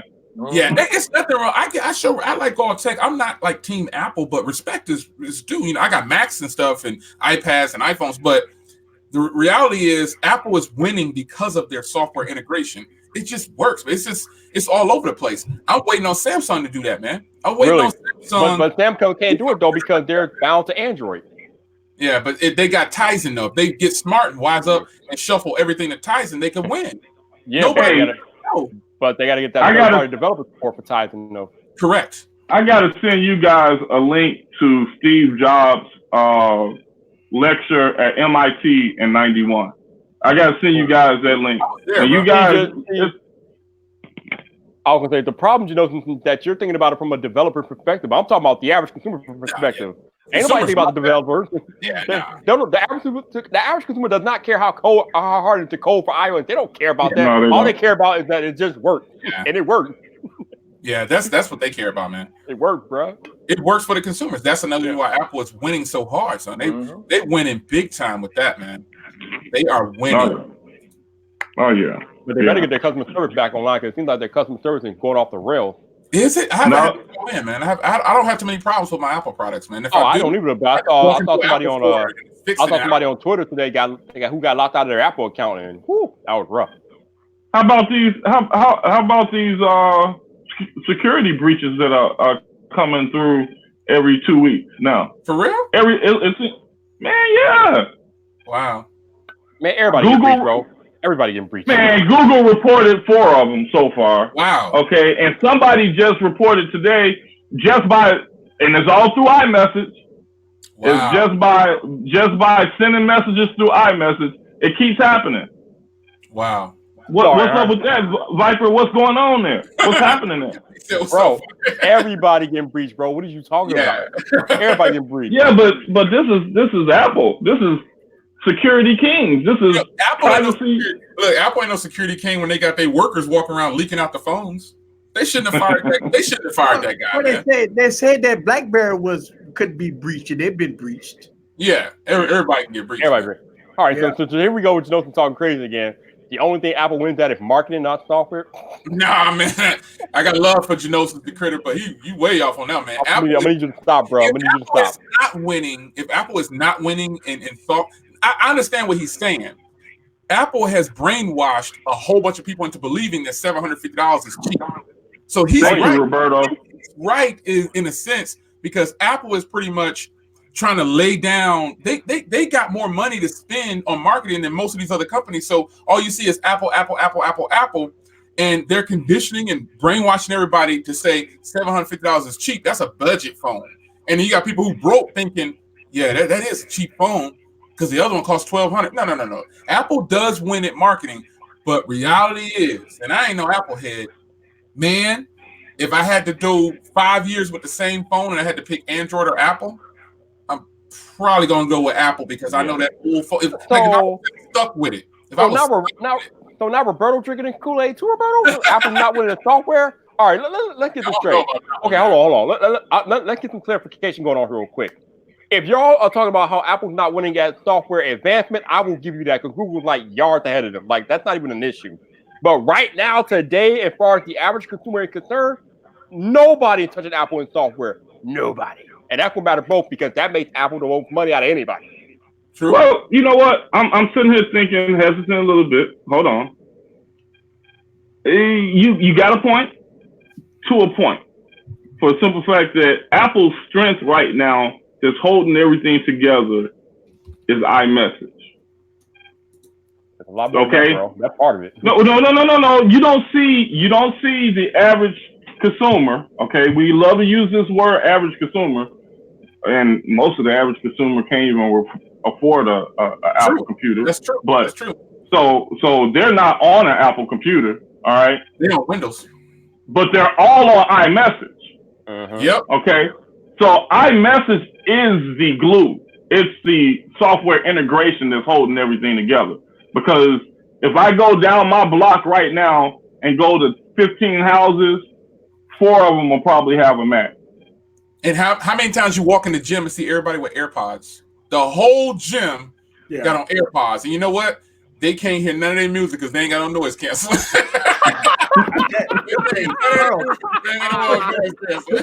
Terrible, man. I hate taking my AirPods to the gym, man. They have no noise canceling at all. Yeah. The whole So they walk with AirPods. They got something to the software deal, Viper. I was getting a little carried away. They do have a little bit to the software deal. Okay, Roberto. Okay. I'll give you that. Apple first-party software is not the best, but we're talking about iOS, right? And iOS is Apple, and iOS is still king, bro. Regardless how you feel about their first-party app, their iOS system is still king, man. Until somebody comes out and beats it, that's it. But is it really? It's not iOS, right? No, Viper, it's not really iOS. It's more people are addicted to iMessage, not necessarily iOS, because most iPhones. What are you talking about? You said what? iMessage is iOS. What are you talking about? No, I'm saying iOS is the operating system that iMessage works on. But what I'm saying is, people will take if you give the average Apple user the choice, okay, if they see the functionality of Android, they would take the functionality of Android any day as long as they can take iMessage with them. I don't know about that. You know what I'm telling you? Unless Google does 5-year updates, I take the Pixel. I mean, I'm gonna tell you why. Because in my family, they all iPhones. I tried to give my wife a Galaxy Note, and 2 hours she didn't want it anymore. My daughter loves her iPhones, and I tried to give her an Android phone with all the customization and everything. I'm gonna tell you why. It's because the gridded icons, they know where to put them at. They love exactly how they got their home screen set up. They know when they press a button, it opens. They don't want no customization. You know, like I ask my daughter this all the time. I say, wouldn't you like to have a wallpaper that moves around? If you want to have your phone look different from everybody else's phone, you know? And she's like, no, that's dumb. You gotta get with Team Apple. I mean, and look, when I hit my daughter up, I got the text on my iPhone because of the green bubble and the blue bubble situation. They don't answer nobody back, man. I'm telling you, it's like when you deep into the Apple ecosystem, I'm gonna tell you that's you cannot pull people from that ecosystem. No. Man. I tried. When they got music, Apple Music, yep. They pay for that $9.99 a month. Apple Pay. Yep. 14, bro. 14. I pay 14 for 6 people. Yeah. Then they got for one. I'm paying $4 a month for iCloud because y'all can hate. I mean, everybody that watching this podcast and whatnot, y'all can hate if you want to, but Apple is still king until somebody knocks them off. But ain't nobody close to knocking them off. I'm sorry, it is what it is. Y'all just got to deal with that. I want Google to do 5-year updates on their phones, and then I could keep a Pixel. Google can't even do 5 years of their own damn software. What are you talking about? Yeah, but I'm not Team Apple, so let's back up here a second. I'm just saying though, you want Google to show commitment? They can't even show commitment to their own first-party support. I'm not disagreeing with you. Every time it seems like every time they start something, they stop it. Exactly. Project Aura just drops off or whatever it's called. When the slots for the phones with the little bricks put together, they stopped it. They closing down the G Suite. They closing down things. I mean, maybe it's just me, but it seems like Google has a commitment issue. I'm just saying, you know. The only way I would take an iPhone for that long is I know it's going to get updates, but that don't mean I would like it. Pixel crushes the iPhone in every kind of way, as far as I see it. But it brings up another point here, and I preach about this a lot.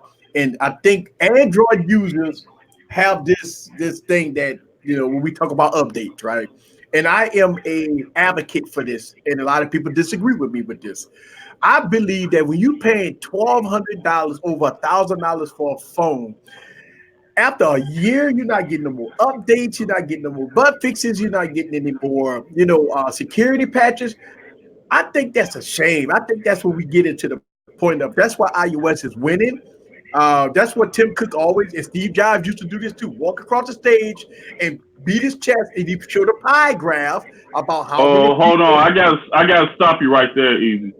Please never in a stream that I'm on mentions Tim Cook and Steve Jobs in the same sentence. It's a disrespect to Steve Jobs. No, in the beginning of every I'm gonna have to agree. in the beginning of every keynote address, they do the same thing. They show the pie graph of how many users on Android, and they show how many users on Apple. Yeah, but Steve Jobs' pie graph meant something. Well, yeah, but I mean, look, I understand that. I mean, look, Tim Cook is a totally different guy that's running Apple right now. I understand that. But what I'm saying is, He's a guy. Oh, yeah. No, what I'm saying is, if you look at how the Android ecosystem is, for the average consumer, that's why they only go with Samsung, because it's confusing. Would you buy a blue phone? Would you buy Motorola? Would you buy this? I mean, that's the whole thing. Like, the biggest complaints is that I see people that on Android, that they have a 2-year-old phone that's running Android 7. You know what I'm saying? But if you go into the Apple ecosystem, all of them running iOS 13 or iOS 12. Okay. All right. So bring it. Okay. So I'm going to bring that, and I'm going to point this one toward Jay, because now that you said that, now we have a company that's doing better, probably doing the best in Android. Jay, what's your problem with OnePlus? OnePlus as a company, I've never liked their strategy. I never liked the way they do business. And they might say that they're good business people, but I've actually spoken to a OnePlus rep, and you know, they try to sell themselves as they're for the people, and they're not making any money off of their phones. Bull crap. They're if anything, they're trying to pull a Google, because Google squashed their Nexus line, and what did OnePlus do? What happened to being for the people with OnePlus? Their prices was low, and they was throwing everything into the bucket. Now OnePlus brings out this one phone, the OnePlus 7 Pro, and it's not all that. The front camera should be on the back of the phone, man. What?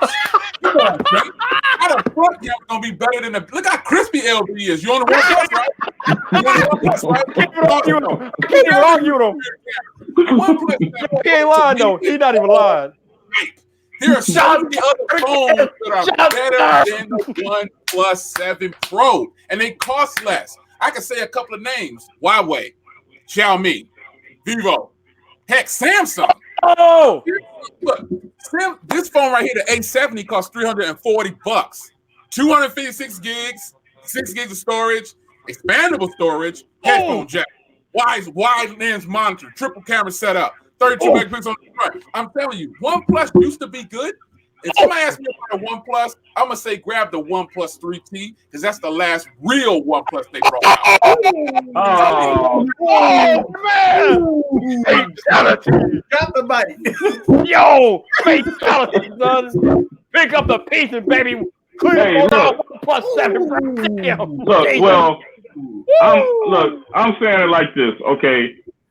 For me, all right, I'm impressed at the fact that they listen to their community. All right, this phone has gotten constant update since it's been out. And the cameras getting out. Everybody know I knocked them. Viper witnessed this. I knocked them for coming out with those cameras being trashed the way they were. It's unexcusable. He did. But one thing that I do give them credit for is they have constantly updated this phone on a regular basis, on like a bi-weekly basis. It's like they're always improving something. Yeah, so I gotta give them credit. I have never had another company to do this.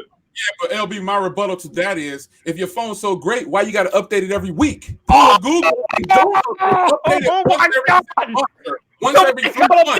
The reason that they're doing that is their phone is trash, man. Oh my! Everybody keeps saying that OnePlus software better than Google. Everybody keeps saying the OnePlus software is so much better than stock Android. False. Mic drop. No, it's not. It's not.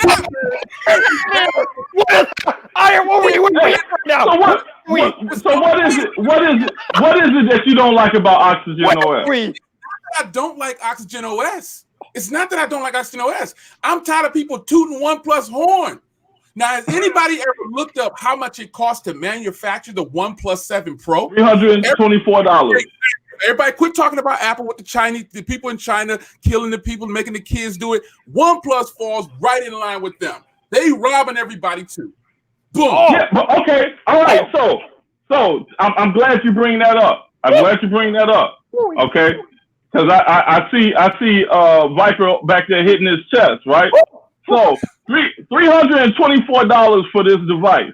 All right, of what it costs to make this device. Do you think the iPhone or the Notes are any more expensive?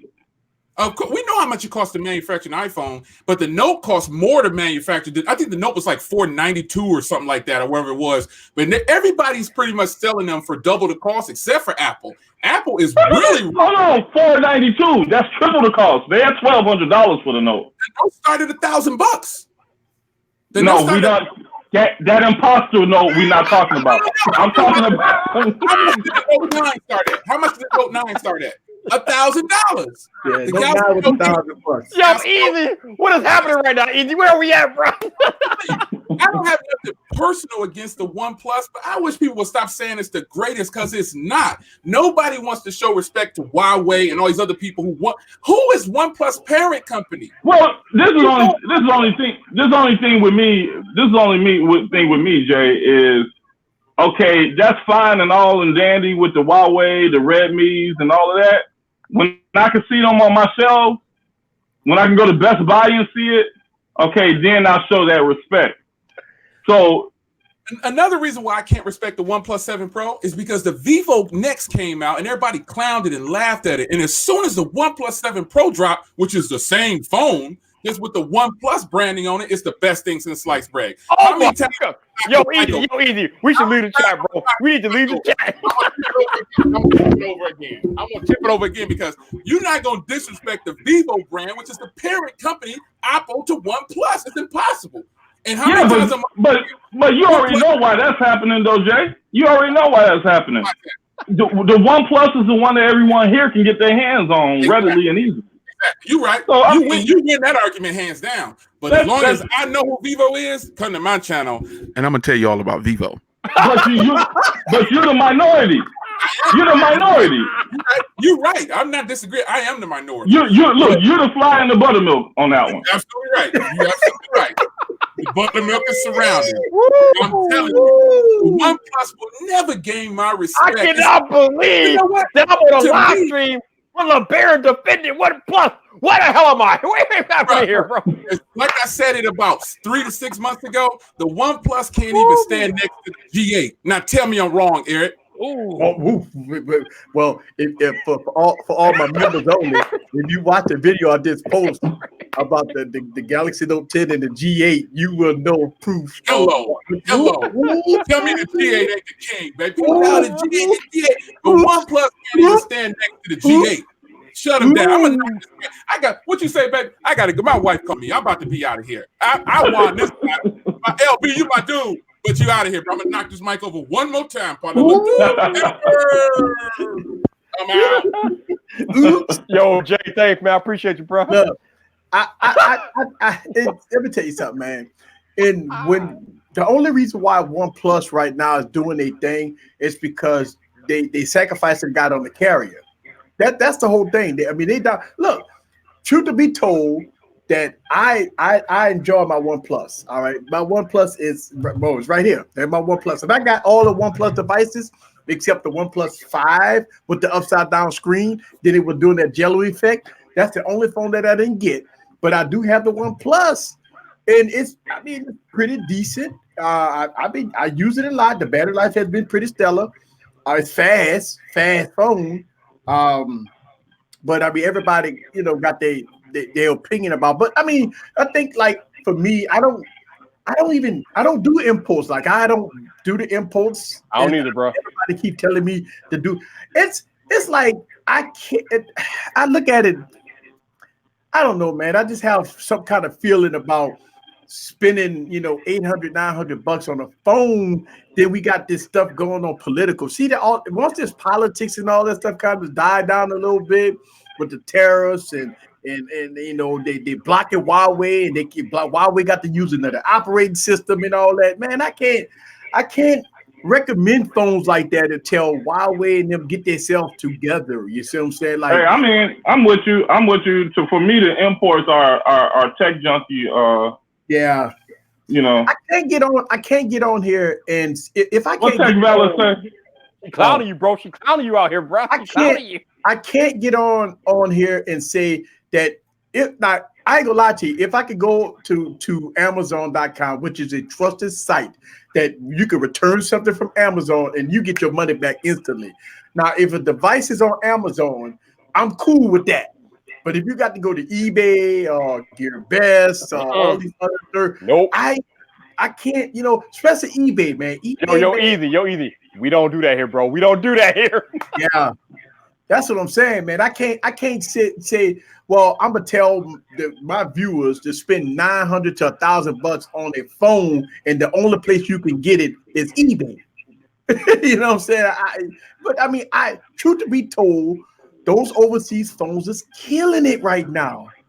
Between Xiaomi and Huawei and all these other phones, man, I get so jealous every time I see them, and I pull out the credit card every time, and I'm like, let me buy this phone. Let me buy these phones. I'm like, no. I don't think you have to. I'm like, no. I think, but that goes through what LeBaron has been saying lately. But I think some of those overseas phones are going to make their way over here to the U.S. and disrupt Apple and Samsung because. And that's what I said. That's what I'm saying. I think the gate is open for the underdog. Yeah, I think the gate is wide open. I agree. I think the Xiaomi. Here's a and problem. That's what I meant. OnePlus is already here, so right. Here's the problem with those overseas companies like Huawei and Xiaomi and stuff.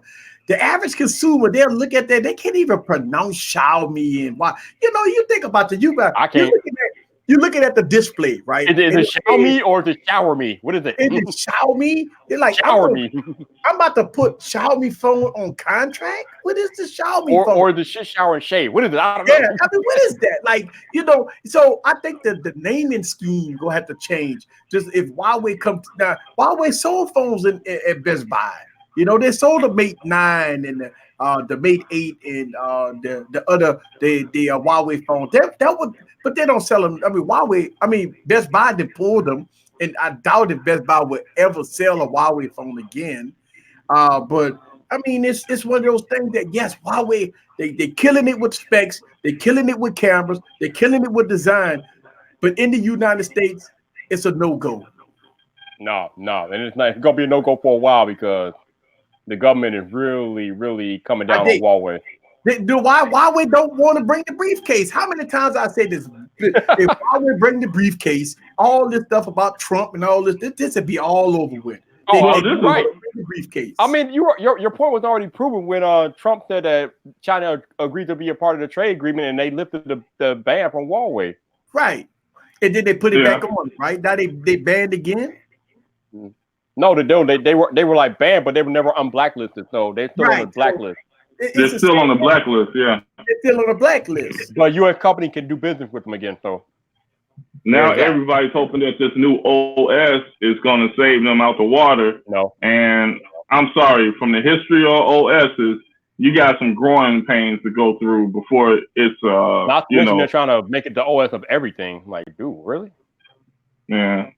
Yeah, with all this stuff going on, and overseas between the United States and overseas with these tariffs and all that stuff, man. Let me tell you something. I'm a business owner. I import. All right, as a business owner, man, I got to keep my eyes on what's going on with tariffs and stuff because this here raised my prices. That means I got to raise my prices to the average consumer. Now, am I the only person that saw the article where the Vivo Next 2 is coming to the U.S.? I hope so. I didn't read, but like Evie is saying, come September or come December, those tariffs are coming in and they're going to raise the price of a few things. So that sucks. Yeah. Well, they say Apple beat the tariffs for this until December. I think it came out today that they're going to delay it until December. Yeah, it's delayed to December, but once December comes, it's still coming. But that's just for smartphones. I think other things like wearables still have to go through the tariff in September, or whenever you put it through. So yeah, and everything didn't beat the tariff. There's some things that are still going to be tariff. So, but I think like for Apple and the wearables, I think Apple's just going to eat it because the wearables don't really cost that much anyway. So yeah, that's where they're making all their money at is on the wearables. I don't think Apple gonna eat no cost, man. Oh yeah, they're gonna have to. They got no other choice. Yeah, they got to pass it on to the average consumer. They're not gonna eat no cost. Me as well, LeBaron, you're a business owner. Me, you business owner. All right. So if you got something, your popcorn, your supply for your bags went up by 40%, and you gonna eat that cost, or you gonna pass it to the consumer? Well, hold on. You compare LeBaron to Apple, though. Come on now. Apple got like billions in their bro. Because this stuff, the imports affect us. Like really, like right. He's talking about. Yeah. I mean, but the thing is it all depends on my margin. Now, I am a business owner with some type of integrity, so I already know where my margins are. My margins are already, 400% or 500%. So if it goes up 40%, money. You see what I'm saying? My margin about 150%. I agree with you. But when it just said the tariffs hit and you went from 150% to 40% profit margin. Think about that. That's a big hit. That's when you go to 40%. But technically, in business, 20 to 30% is good margin. Well, anything over that is icing on the cake. Well, I mean, not when you're doing imports. I mean, when you're doing imports, I mean, let's be honest here. I mean, we get it for cheap and sell it for a reasonable price to make money. I mean, when you're a business owner, we here to make money. We got to go back though, because LeBaron just fired a shot. Don't think I missed that shot you just fired, LeBaron. What? He said he's a business owner with integrity. So are you trying to say, LeBaron? No. I agree with what he said. I got integrity too. No. He's not talking about you either. He's talking about somebody else. Look, Barry, you know what in there, right? I'm talking about Apple. He knows what I'm talking about. So just think about it. We talking about, like, for us small business owners. I mean, 40% is really relatively. It hurts us big time. But if you go and say, okay, if Apple got a 10% tariff, right? That's billions of dollars for them, man. They're not gonna take that. They're not gonna take that hit, man. They're gonna pass that on to the consumer. I mean, I feel sorry for the Apple fans, because we'll rock these iPads we got here until they don't run no more. Not before I pay for their tariff. Anytime goods and services that you import from overseas go up by 20% or 10%, you're not eating that cost, man. Fuel surge charges that went up. Apple has $200 billion in cash reserve. They can afford to eat a few tariffs. They don't matter. They will not eat that cost. I promise you. You go see. But you know what? This is the only thing I hate when people say that Viper is this. Okay, yes. Apple has a boatload of money. True. Okay. But people fail to realize that Apple has more to lose than anyone else. Meaning that Apple, the smallest thing hits Apple in a higher amount of number. Yeah. So it's like, what's the average sales of Apple iPhones per year? Isn't it in the billions, or what is it? Yeah, billions easily. Yeah. Okay, so just think, if that iPhone costs them $1 more, all right? If it's 1 billion devices sold, they just lost $1 billion. Right. And that's what I'm saying. So when people say, well, they got billions in reserve, yeah, they can lose that, because like right now, Google just outdid. Google has more reserve than Apple now. All right, so time out. So basically, what I'm saying though is that, Apple's about to hit these tariffs about to hit Apple, but what Apple is planning on doing is reshifting their importing. So they're going to move out of China. So they're going to move out of China, right? So I'm saying for the interim, Apple can eat the tariff for the interim while they figure out their plan. Yeah. I'm not saying they're going to do it over a long period of time, because at some point they're going to be out of China anyway. So they're going to get out of there. Because like Ethan said, I agree with both of you guys. They will not eat those over a long period of time. Hell no. But for the interim, they can. Right. I can see. I can see them taking a hit. Right. Maybe 6 months to a year. Right. But after that, man, let me tell you something. They're not gonna eat that cost. I don't think they're gonna come out the door and do it easy, because it'll make the consumer base feel a certain type of way. You know what I'm saying? We've been paying all these high profit margins all these years, and as soon as you have to pay a little bit more, you're gonna hit us with it right out the gate. Yeah, and that's the other thing. People are already buying Apple products left because of the prices. They can't afford to raise the prices anymore. Shit, that's it. Well, here's the thing. I'm gonna tell you what Apple defense go be. Hey, talk to your Congress people. Talk to your government. Your government, the one that's hurting us, not me. They go down. I mean, vote.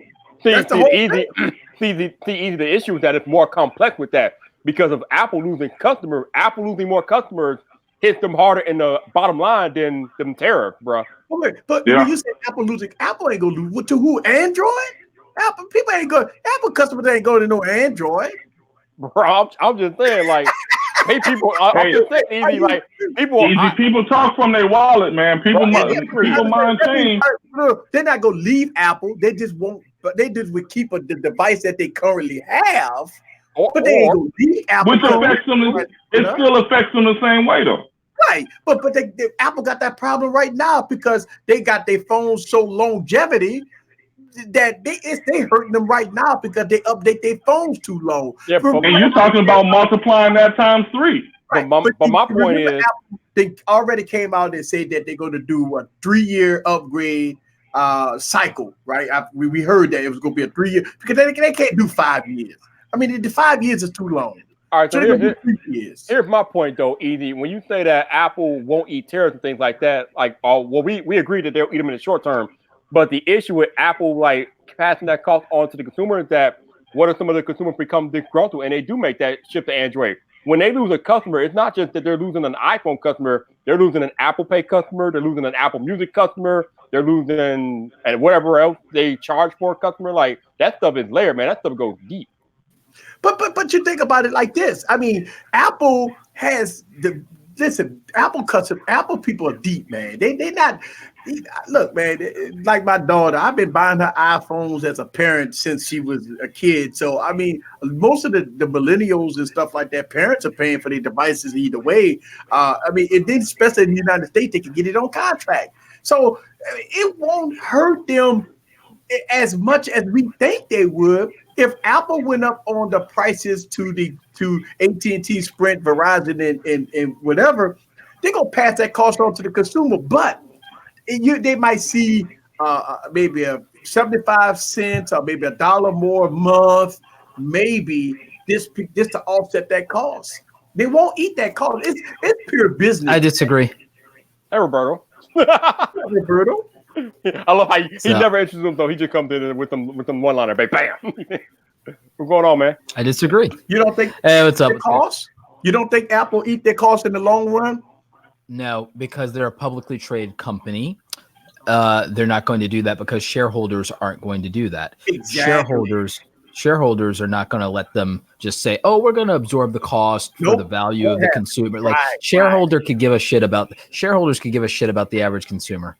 So I agree with you. This is what we've been talking about, Roberto. That Apple would not eat that cost, man. They wouldn't. But what you also have to understand is that for the scenario that you're talking about to play out, then it also means that there's an overall economic shift, which means that across the board, everything in general is doing worse economically, and everything else will have to go up, which now means that you're not competing with Samsung and Huawei and Xiaomi. You're competing with people's light bill and groceries. And primary example right now, agriculture in the southern states and the Midwest is going through the roof. The farm subsidies aren't enough to deal with the tariffs, and the tariffs are only going to get worse. And the bailout for the farmers, it's funny how they like complain about the idea of everybody getting my boy Andrew Yang's $1,000 a month, but they're fine with handouts when it's them. But I digress. Like the market shift and the economics that you're talking about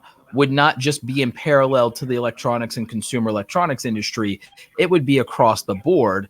And therefore that affects the ability to move more units. Apple will just do what it's always done, though. it will focus on getting more dollars out of every single unit instead of volume of units. And then to stop affecting the stock price, they just stop reporting the damn unit sales. Which is why, which is what they do, which is a form of market manipulation that most people don't catch on to, because again, that market manipulation, the average consumer doesn't look up those numbers, but the people who do, but economists do, and people who advise on stocks do, and the people who sit on boards for hedge funds do. And that is what derives more of Apple's wealth, not the actual sales and margin of their product, but the perception of their stock price is what Apple's wealth is derived from. And that's the nature of it. So you have to understand that, yes, the average consumer matters, but Apple doesn't make nearly as much of its decisions predicated on the average consumer as it does on its shareholders. It does put more emphasis on the average consumer than the tech enthusiast or the Apple loyalist. But before all of them, the shareholder comes first. And that's the conversation that people don't have. Yeah. So, Roberto, so you even like in a 6 month to a year time span, you don't think Apple would eat the tariff if they plan on moving out of China anyway? No, because Apple has the leverage. And then on top of that, even with moving out of China has less to do. It's exacerbated or escalated by the tariffs, but that has nothing to do strictly with the tariffs. It's just moving it ahead faster. That has to do with the change, the nature of work, the nature of manufacturing, the nature of automation, and so like the labor market with China and the competition with that in the US, the problem that we have right now is the fact that we're not thinking about, even from a consumer and a consumer electronic standpoint, is the fact that the more this technology from Google and Apple and Intel and all these tech companies in Silicon Valley, they're basically going to put us within a very short period of time in such an advanced technological civilization as to make much of what we consider work and human labor, and not just human labor, but even admin work, redundant and displace humans and make most human beings who are in the job market right now irrelevant. China is going to, however, and China has in their somewhat isolation, they play in the global economy, but they play some other things isolationist, in a way that they're allowed to do because, one, they're currency manipulators, and two, the size of their population. And then the form of government that they have in terms of a weird hybrid of where they have some capitalistic tendencies and then they have communist tendencies. They have this weird model to where for them, they can deal with the offset and the interim of this tech transition in a way we're not prepared to, and they're not beholden to a level of crumbling infrastructure that we are, and they could actually move forward in a 21st century economy. And then no one's looking at the moves that they're making in terms of the acquisition of resources and also the things that they're trying to do in terms of 21st century patents on green energy, what they're doing with rare earths in Africa. No one's watching the chessboard. People think that Trump is, like, not to get political, people think Trump is playing 4D chess with these tariffs and these moves and everything like that. He's a child barely playing fucking jacks. China is the only one playing 4D chess right now. China is on a path to 21st century global domination while everyone is worrying about 20th century bullshit. They have already claimed the new goddamn world. And they're going to eat up so much in patents and in raw materials and resources that we need for the new technologies, the new green energy, biotech. And we're going to be coming to them like Oliver Twist with a bowl of damn gruel asking, oh, can I please have some more? It's going to be bullshit because we don't have people that are looking at the future of work and looking at manufacturing is going to fucking go away and it's going to be done by robots. The Terminator ain't coming for you on the battlefield of 2045. He's coming for your job. He's going to kill you in the job market of 2025 and 2030. It's over. I don't think people really understand that this technology, the singular biggest threat, instead of worrying about regulating social media, and you're not going to regulate away automation because you don't have anyone competent. These fucking geriatrics we have in government, brought in Sundar Pichai, and like they didn't even begin to comprehend. Like they couldn't even differentiate between a damn iPhone and a fucking Google phone to begin with. They couldn't differentiate between Android and iPhone to begin. Embarrassing. It was embarrassing. But for embarrassing. me, it's not just embarrassing. It's goddamn terrifying that these people run the most arguably the most powerful nation in the world, and they're running it into the ground. And we're going to lose to China because we have incompetent leadership that doesn't understand technology. Put some freaking everyone's scared of the tech oligarchs. They're the only ones who can save us at this point because like. They're carrying the whole damn country economically on their backs because everything else is going to die to technology. Everything in human history has always been this. A more technologically advanced civilization displaces a less technologically advanced civilization. It's just that simple. Hey, if I disappear, my battery went out. Yeah, it was embarrassing. I sit in there and I watched that whole. I watched a few of them with when they had Zuckerberg. Oh my God, that was embarrassing. I'm thinking, can I wake up now? When I'm like, can I like that? That was then when they had the Google people there. That was quite embarrassing. That was embarrassing the damn. They thought they were so clever with their goddamn dad jokes. They thought they were so clever and everything like that. They have no idea.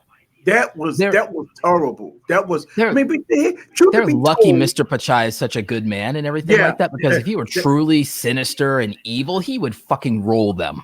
That's the problem we have when you got 60, 70, 80-year-old people sitting in that Congress. No, not Congress, but Congress and the House of Representatives. Yeah, the House of Representatives. Yeah. And you sit up there and you watch this stuff, and I'm like, you got to be kidding me. They don't know the difference between the iPhone and the Android phone, and they don't know nothing about iMessage but they're going to govern all of us, right? And they're going to make decisions, and they're going to regulate a 21st century economy when I barely trust them to know the difference between a DVD and a Blu-ray. Yeah, me and Roberto had to talk over and over again, and they are not equipped to lead us into the next few years. They are not equipped. Well, that's why we got to vote. I mean, that's the whole thing. We got to get some folk. We do, but people vote in a micro of what they think is good for them. Like instead of thinking of the big picture and the macro. And I somewhat understand that. And that's where with Andrew Yang, at least he's giving them something they can understand, because they can understand what they would do with $1,000 in economic relief. What they don't understand is the big picture of macroeconomics and the fact that it's like, it's better to give that money to the American people, which is not, giving out government handouts. It's like, it's giving you that money instead of you just paying more in taxes or waiting for the end of the year for a tax return anyway. We're giving you that money year round to circulate in the economy year round, because if we try giving that money to billionaires don't see you, LeBaron. I know your battery died. It was good seeing you, brother. But like, billionaires don't create jobs for $30,000 a year janitors. Billionaires create jobs that pay out $250,000 a year that the average American worker can't even compete for because they don't have the education. They create that $250,000 a year, $500,000 a year salary for their son or daughter-in-law, or you see what I'm saying? Like they create that for their children's friends from the Ivy League school to get their first start and cut their teeth. And so that someone can't say, oh, you just went into the family business, like right at it. Like that's like, they don't make jobs for the working class. They make jobs for their friends and for their kids' friends and for the other people like them. Are you accusing billionaires of nepotism? Oh, perish the thought, right? Like, and the reason this ties into, and this is not a political thing, but it's an economic science lesson in the sense that the problem is with our technological revolution. This is a tech conversation. The technological revolution is coming whether people want it or not. And the problem is we don't have people responsible for our governance to actually govern responsibly around these issues. They have not been able to legislatively keep up with anything at all. Technology is not going to slow down. Moore's law doesn't give a fuck. technology is going to keep going and going and going. And you have these slow moving people and you have these slow moving systems. And it's because we're so romantic and beholden to our traditions. God bless the founding fathers. But you know what? We put people, we landed on a goddamn comet. Get over it. We landed on a goddamn comet, okay? I don't expect them to have had enough foresight for that. So let's just really rethink things and decide, gee, why don't we start interpreting things as if the damn iPhone exists? Why don't we start interpreting things as if the fucking internet exists? And let's stop assuming that these things are going to go away and we're going to go back to the good old days and get back out, and that the sweat of your brow is still going to matter and everything like that. The fucking sweat of your brow stopped mattering 10 fucking years ago. Like, it really did. It really did. And we just haven't gotten over it yet. I have a question for you, Roberto. When you gonna come on my Wired Wednesday, man? I'm gonna make it happen, man. Like I'm gonna make it happen. Be careful what you have for. You need to be careful what you have for, bro.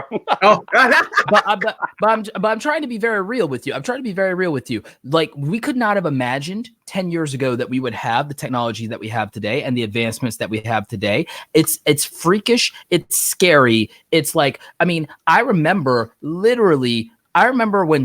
we moved from dial-up to DSL. I remember when we moved from zip disk to USBs and to the beginnings of Wi-Fi and all of that. It's like, I remember when Wi-Fi was like 28K and your like wired modem was still faster. Like, I remember the beginnings of that shit. I remember when we're like, oh wow, we got this USB and we can put like 256 megs on this. Wow, that's amazing. Like, I remember when that was like, you paid $20 for that. I remember when you paid $20. Like, I remember that. Like, I remember when owning a CD burner was a luxury. Was a luxury. I remember that. I got to run, y'all. I got to run too. There was I just wanted to jump on for a minute, but hey, thank you for having my back. But I don't know what the hell happened earlier, man. Yeah, that's all good. Look, I was actually editing the video, and I was like, I see you having problems. Then I see Jay Will pop up. I said, let me jump on here, man, to have some fun. I appreciate you, bro. So, man, I really appreciate coming on your show, Viper. Hey, I appreciate you, man. Take care, man. Brutal Blake, you always show absolutely, man. You always talking that knowledge, man. I really appreciate that. Yeah, thanks so much, man. Appreciate you too. All right, y'all, peace. Yeah, but Viper, like, I mean, like, where do you see the world technologically if you leave it to your imagination? Like, what's the crazy tech 10 years from now? Bruh, I mean, Casey Neistat already took a trip in a flying car, so that's not that much out of the realm of possibility for us to have like flying cars in 10 years. Like, technology is advancing very rapidly, and as you said over and over again, these old farts in Congress and in government aren't equipped to lead us into the technological age that is practically already here. It's already here, and they're not even equipped. They don't even know. They don't know. You have to create a viable system of education right now that prioritizes making somebody a 21st century worker, because if we don't do it now, if we just get 4 more years of what we've had, regardless of what your single issue vote or what, like, it's like, here's the thing. It's an economic death sentence for the United States of America to not move on this now, because patents, disruption doesn't care. Look at how short the timeline of disruption was from Netflix to Blockbuster. Can we really handle, like, imagine we have technology that disrupts like 8 major retail chains the size of Blockbuster over the next 4 years, because you gave 4 more years to a guy who doesn't understand technology at all, and you let him and his friends continue to lead this country. Like, you cannot say that there's anything but an economic death sentence. I don't care what your stance is on any other issue. The economy is the one thing. The American economy is the one thing that unites us all, regardless of left, right, black, white, Latino, Asian, whatever. Is if we allow economic collapse and ruin, if we allow massive job displacement to happen, and the thing is, it will, because those billionaires don't give a shit about that. I mean, if you listen to some people, we're already behind on 5G development according to the rest of the world. So do you realize? So you remember what happened to Kodak, who was a pioneer in film, and what happened because they were slow to adapt and they wanted to keep people around and keep people employed? What happened to Kodak? They ain't here no more. They're a punchline. They're a fucking joke. And I loved Kodak, like, for what they accomplished and what they started, but they weren't able to finish the job, like, so to speak. They weren't allowed to. Kodak used to be a leading photography company in the world, and now they ain't nowhere to be found. And why? Because you know who snapped up all the patents on all the digital technology? Whoever got digital patents is who's still around and who leads. And it was for a long time, it was Nikon, Canon, and Olympus, and Fuji, and that was it. And Fuji is a great counterbalance to Kodak. And then Sony came because they acquired Konica Minolta's technology. And then Konica Minolta moved into specifically just working with NASA on telescopes and microscopes. And so a lot of people don't realize that. I still have some Minolta film cameras that are older than me, but like, and they still work, titanium parts. But the thing is, Viper, that Fuji and Kodak were major competitors, and back in the day, it was all Fujifilm or all Kodak film. Those were like the two rivals. And Fuji is still around and is still beloved by photographers because Fuji moved into digital and said, fuck it. And they got the patents and they were able to survive. If we don't move and realize that, you know what, manufacturing is going to be replaced by automation and robots and hydraulics and all these other systems, and that even some clerical work. Do you realize the AI developments, the artificial intelligence, computational work around accounting, bookkeeping, and even legal documents? It's like, even that, be an accountant, be a lawyer, even that job is not safe. It can die to technology very easily in the next 5 years. It's technology can literally take over everything, Roberto. You're not kidding. Everything. H&R Block could just be software, like TurboTax. Yes, exactly. It's already software. But I'm saying TurboTax, like going to an accountant. First of all, who wants to drive down to the mall and I want a human being to sit there and tell me everything I don't know about my taxes? No one ain't got time for that, and nobody really wants that. If the damn software will just do every damn thing, and you push a couple buttons, and you fill out a couple of forms, and you can do it in your air condition and not drive and fight Atlanta traffic for 2 hours. Like, who wants that, right? Who wants to fight? Different, bro. Think about this though. I can now pay I can now pay all of my bills on my iPhone. All my bills are automated, dude. Except for my water company. Those jobs need to belong to human beings, but I can do it all on here. Did you hear about the guy who used to work for like a water company, and he kind of scammed them? And they were like, he was doing his job so efficiently. He was doing his job so efficiently that they were about to give him a promotion and a raise. And you know what they found out? That he just automated his damn job in terms of reading and doing the water meters and doing the auditing. He automated away his own job. And so he'd been collecting a salary for 2 years doing nothing because he just put automation in place to do the job for him. And so, but the thing is, they fired him, and I think they're trying to sue him. But I'm like, I wouldn't have fired him. I would have now promoted him to a new position and had him automate everybody else's job away and save a shit ton of money.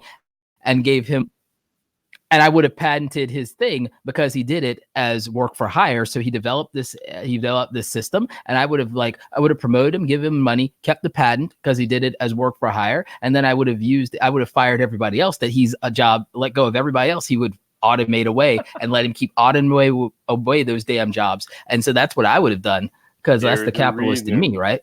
Why they call him Emperor Roberto. Yeah. I'm ruthless, man. Like, so like, but that's the truth. But that's the future of work, dude. That's the you're right.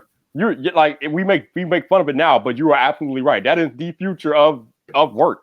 It's going away. Technology is taking over. Automation is coming. So Automation. Customer service will still be there for user experiences in some ways, and then trade skills will still matter, and concierge services and hospitality will still matter. You still want to go get back rubs. You'll still want to go get a pedicure. You'll still want to go to the barber shop, and you're still going to want people to wait on you at the spa, and we're still going to need hotel staff. That's the future for people who don't have technical skills, is more concierge and luxury services. And the good news, but here's the good news. You don't have to be that smart to become a fitness trainer. You don't have to be that smart to become a massage therapist. You don't have to become that smart to open up a nail salon or a spa. You don't even have to be that smart. Like, you have to have some money or borrow some money, but you can go into real estate.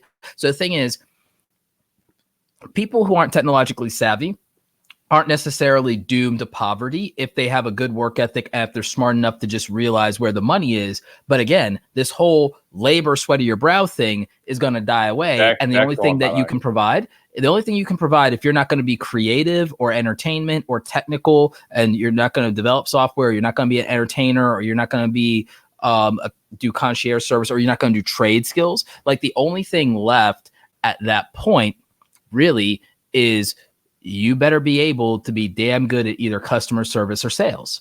And that's just the truth, because again, labor is going to be redundant because it's too cheap on a global scale, but even that can be made cheaper by robots and systems.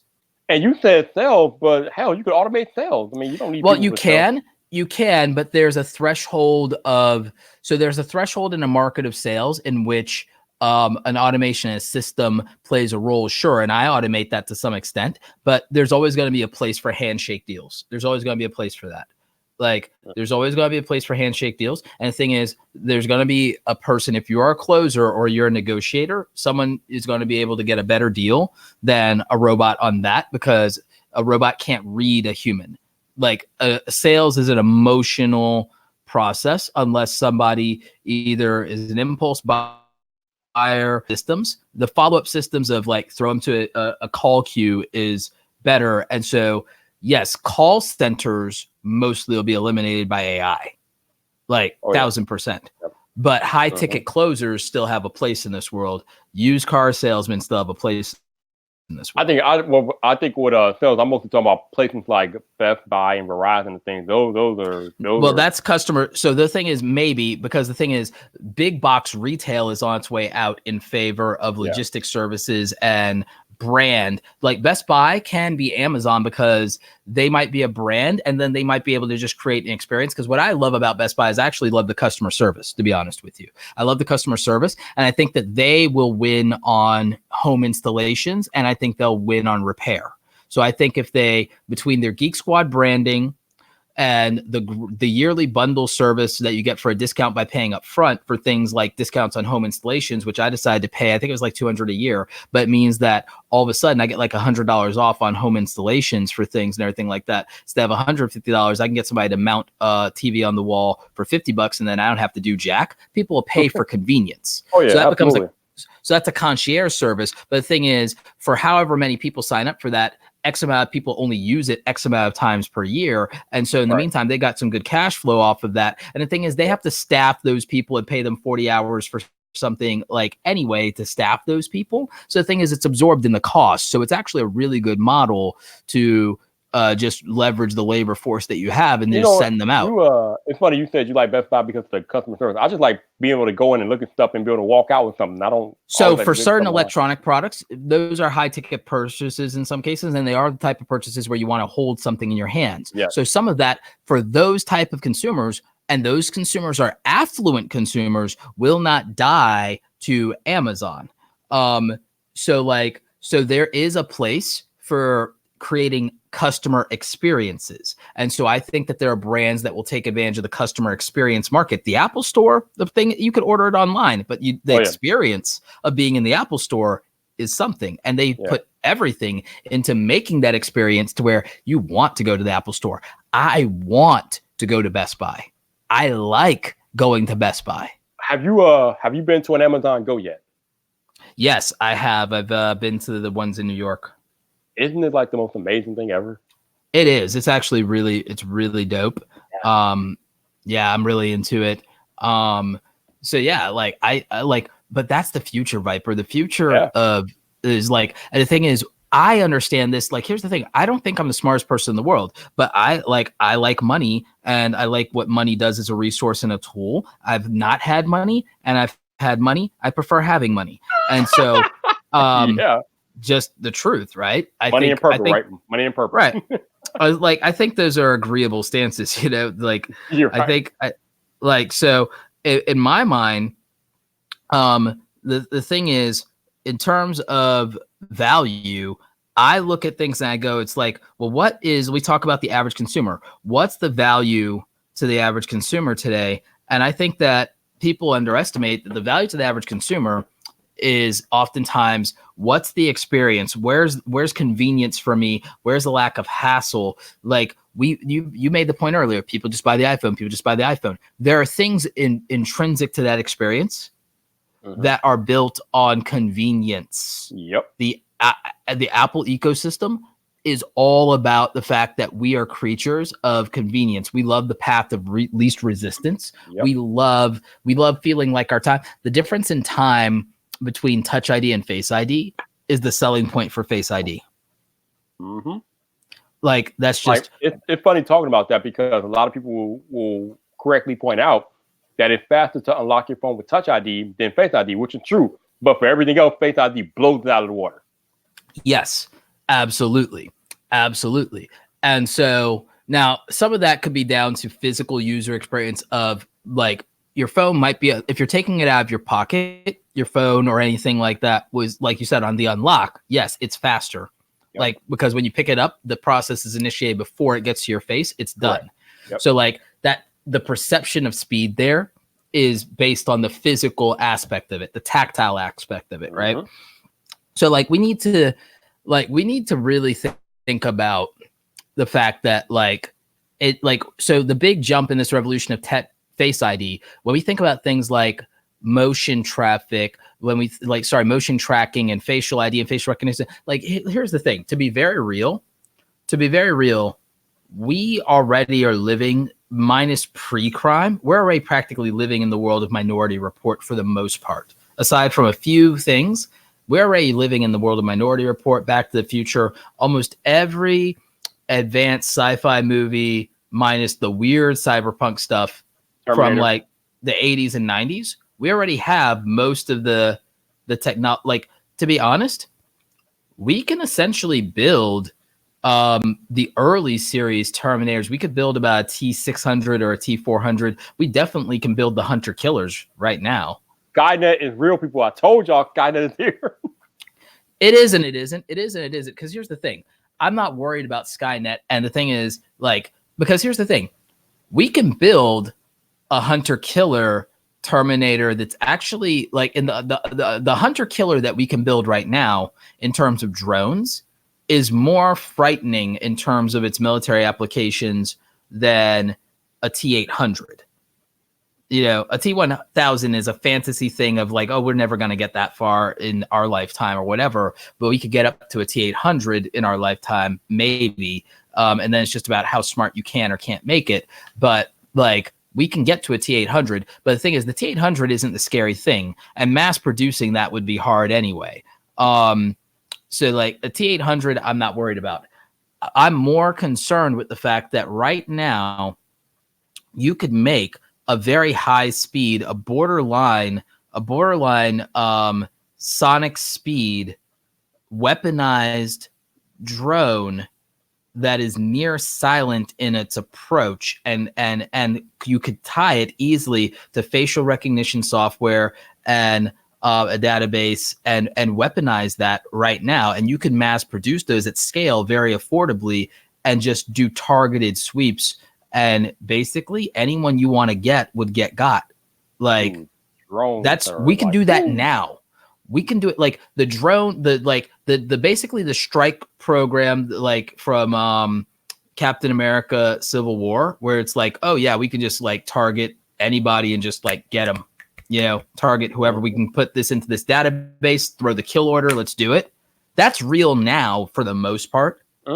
That's real now for the most part. A lot of people think that and this is not to get, again, super political, like a lot of people think that they have the ability because of the Second Amendment to resist their government. And I don't think they understand how DARPA and how the DOJ does R&D and the technological marvels that they have that aren't released to the public, and the amount of research they've done into weapons of mass destruction that they have that would keep most of the infrastructure intact, but they just can't use it because of the Geneva Convention.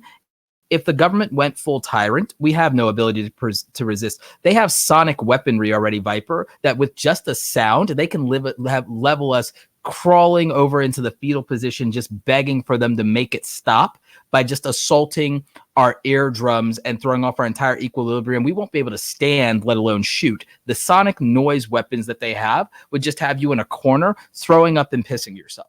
You sound like a movie, but you're not kidding. That stuff is But out no, there. that exists. We've already seen it. They've already used these things. They've used these things. The thing is, going to mass production on that's easy. Deploying it, we already have a militarized police force and everything like that. It's like, if they want to take away anything from us, they can do it. And we don't have the technological resources to resist if we really are like what they are capable of technologically. And they just don't do is really effing scary, Viper. And I know better. Like I know, like I'm like, y'all, like anyone who thinks that they have a chance against our military is full of shit. Like there's no way. Just on it, they're technologically superior. And I told you, a technologically superior force always displaces a technologically inferior one. So that's not gonna. Our military is the only thing that's keeping us from being overrun now right now anyway. Basically. To a point, because I think the economic side of that is more interesting in terms of like the balance and the role that plays, is that the global economy and the interdependency of that. See, that's why I'm not against the evolution of the global economy, because the thing is, I think that a more reliable deterrent than assured mass destruction is mutually assured financial ruin. Trade war, yay. I'm not in favor of a trade war. In fact, the opposite. I think that once we have a much more cohesive working relationship, like with our global partners, and we should look at them as partners rather than rivals, and we should be working toward monetizing humanity. When you were talking about mutual economic destruction, that's the first thing that came to my mind with trade war. Like that would be a quick way to do it. Well, no, like in a way, like I rather it work from an interdependency of the fact that it's like, if we think of it like from a corporate standpoint, think about the alliance between Microsoft and Samsung. Mm-hmm. And here's the thing, in that alliance, Apple isn't a bitter enemy to be destroyed outright or crushed. In many ways, they need Apple and its marketing arm to help solidify the market and to maintain awareness for certain products and technologies. The tablet market wouldn't exist without Apple, you know. And I don't think that the smart watch market would have evolved to the point if it has without Apple. No, not at all. That's funny because it reminds me of what some of the Mixer streamers were saying about Ninja coming over to Mixer. They were saying, I think I read a headline somewhere about how they were saying that they were happy with Ninja coming over to Mixer because that legitimizes their platform. So yeah, you're right. Yeah. And then the thing is, legitimizing a competitive game streaming platform competitive to Twitch is great, because then it's great for gaming culture, for people to truly believe they have options, and to see leaders in their community exclusively go over to this does legitimize them, and it makes people more comfortable to say, you know what, I'm going to leave the establishment and I'm going to support something, and then it's going to move up. And the thing is, it also is good for Twitch, because now it forces them not to sit on their laurels. It forces them to reconsider the frustrations of the community and to reassess missteps that they've been making with their creators, and to start doing better deals. Ethan from H3H3 expressed his frustration with Twitch. The host of Drama Alert, Keemstar, Daniel Keem, expressed his frustrations and his past relationship with Twitch. Boogie's expressed his issues with the platform. And these are people who've been big names and top performers and earners for them, and their concerns and their relationship wasn't taken seriously and valued. Ninja being the face and the biggest name in Twitch for the time that he was, and deciding to outrightly completely leave, and the community's response, and then Twitch handling it poorly, is a signal to the market of their vulnerability, which is a good thing. Even for them, they handled it very poorly, but this is a good thing because it will force them to innovate. It will force them, because they have a true competitor, to step up the value that they deliver to the customer, the experience that they deliver for creators, and they'll have to really think carefully and reconsider their relationships, because now there's somewhere else to go. And so it can help positively shape the culture, I think, when that level of competition exists. And I think the same thing about global economics. It's really interesting that we're talking about Twitch, and it just makes me think, if YouTube ever got their shit together as it relates to like live streaming and not having live streaming hurt channels and things like that, they could actually it's getting better. It's getting better. Put a dent into Twitch, like. It's getting better. If YouTube developed live streaming software, which I think they will, and if they actually gave us the abilities that you have in StreamYard, shout out to StreamYard for a dope product and all that good stuff. Like, I want to see if I can do something with them. Streamlabs reached out, but I really think that StreamYard might be better in many ways. StreamYard is it, man. Whew. But I think that if YouTube gave us more solutions that made everything that you need in a creator journey begin and end with things that YouTube provides. Yeah, I'm more concerned with that and platform stability than I am with policy at this point. Like, I understand creators' concerns with policy, but I also think that they look at that in a micro, just like we talked about the political economic system that we have of people looking at things and looking at technology in a micro. I think that content creators look at policy in the micro of specifically, and I understand of what affects my channel right now versus if this is why this is happening at a larger overview level, maybe the right thing is to put myself on the right side of this and to adapt, because that's the answer. In my mind, YouTube is such a juggernaut that there's no reason why anybody should ever have to leave YouTube to do what they need to do. Like, YouTube could be podcasting, it could be live streaming, it could be whatever they want it to be, but for whatever reason, they're not there yet. I agree, and I agree, and simultaneously I disagree, because the issue with YouTube, its greatest strength and weakness, in my opinion, is its community culture. Ooh. It's community culture. But think about it from this standpoint, Viper. Higher quality content in verticals like, let's say, tech, for example. We know a lot of smaller channels, smaller YouTubers, great creators that produce high quality tech content that is not as competitive with low quality, let's say, drama channels or T channels. Literally different production values, and then also, to be honest, like different performance value, and it's a lower threshold of acceptable quality. Yet the interest in, if you make a video about a content creator versus if you make a useful video about a consumer electronics product, that everything, the numbers are drastically different, and the expectations and quality are different. Quality content actually doesn't matter in YouTube in the way that everyone says it does, because it's not about quality, it's about what people perceive as value, and value shifts with the culture of the community. Remember that there was a point where all right, what do I do to grow fast on YouTube? Do a gaming channel. Then it was, what do I do to grow fast on YouTube? Do a prank channel. What do I do to grow fast on YouTube? Do music parody. What do I do to grow fast on YouTube? Now it's do a drama channel. You are correct. Do vlogging like Casey Neistat. And but my only issue with what you're saying is that what you're talking about isn't really a specific problem to YouTube. It's a culture problem more than anything, and that probably could exist on any platform. It could, but it's more dominant in YouTube in the sense of this transitional phase and fickleness, and then YouTube's the biggest platform. Right. Therefore, it's representative of that. And then YouTube, that the reason I say it's a YouTube problem is because of the monetization aspect tied to that. Oh, here's another one. Oh, what's the fastest way to grow on YouTube? Children's content. And then what do people do, though?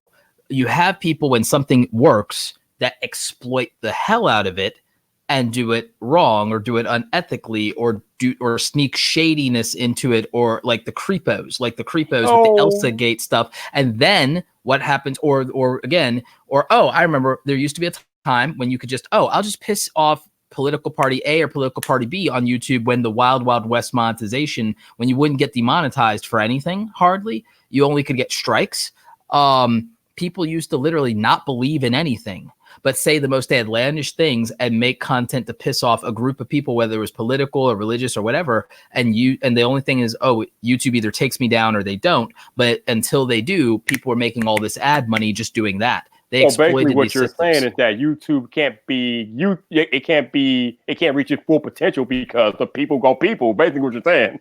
It's sad that the majority of creators, and this is why I don't have a problem with YouTube's policy changes, even if they seem extreme, because it will only affect, maybe at the worst case scenario, 2 to 5% of overall content creators, because 90+% of content creators are doing content that is going to be considered fine, is going to be considered family friendly, and most content creators are acting in good faith. You only have a few people on the platform, relatively speaking, in the macro, that want to monetize being an asshole. Yeah. That want to exploit a situation or want to exploit a situation for financial gain. Yeah, and you get those people in all walks of life, and there's really nothing you do about that. Yeah, but the majority of people are lawful good, Viper. 98% I agree. But we both know people are lawful good. But most people, not most people, but we both agree though that there are assholes out there that are always going to try to exploit good things because that's what assholes do. And we know this.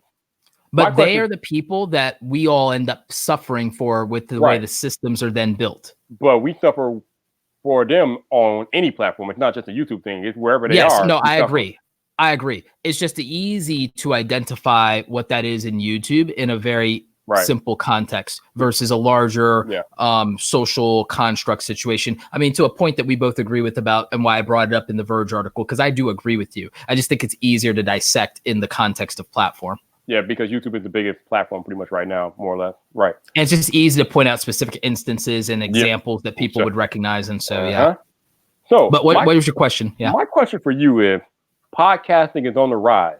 Yes. Do you think there will be a YouTube for podcasting, and what are your thoughts on Anchor? I think that Anchor and its acquisition by Spotify has a very good shot, and they wanted to. So they were basically trying to brand themselves as almost like Instagram or Snapchat for podcasts. And I've worked with them on 1 or 2 campaigns before. And I do still highly recommend them for people who want a free podcast. Your podcast, started on Anchor and whatnot. It's great for people who want free podcast hosting, and it has some built-in monetization features. And I think that they're going to extend a lot of that with what they're doing with Spotify. Spotify has the resources to back them. So the thing is, it has the best shot of being the YouTube of in that regard, if you want to think of it in that way, because they were acquired by a much bigger, more viable company that had something to push them through, AK in this case, Spotify. Right. So I think from an acquisition standpoint, and see, that's the game, right? I think the same thing with Mixer being a true, look, even with Twitch got acquired by Amazon, the next biggest tech rival, I think, to Google. And that's where I thought they were interesting and uniquely positioned. But I don't think Amazon has ever truly understood content creators enough. And we have some insight from them. We've talked to Prosser about this. I don't think they can get it right. And I think Twitch's culture is embedded in gaming. And so Anchor leading, Spotify was not podcast centric, but they understood the value of that market. And so the acquisition makes total sense to me. And they absorbed a lot of good IP by doing that. It'll be interesting to see what play they make. And it'll be interesting to see if they try to adapt an ad serving model or appliance. And I think they've acquired 2 more companies that might be leading them in that direction, because there aren't a lot of companies that have made the move in podcasting to make ads passive instead of brand deal centric sponsorships, to make ads passive in the way that Google and YouTube do. Because the good thing about Google and YouTube is you have truly passive income if you work hard enough and build a good library of content.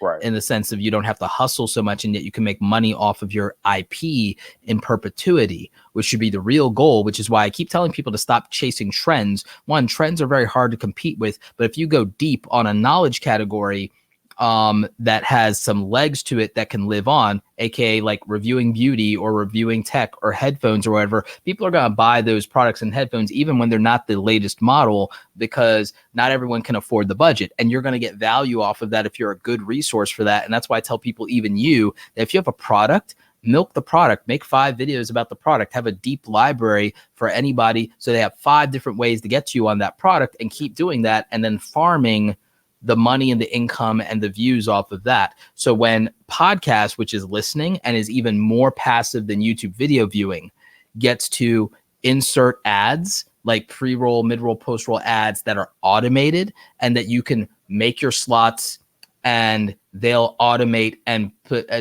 now a word from our sponsor and put it in the right place for you, right, and it not feel out of place. Yeah. When that service exists in a better frame, you'll see more people hop on the podcast bandwagon.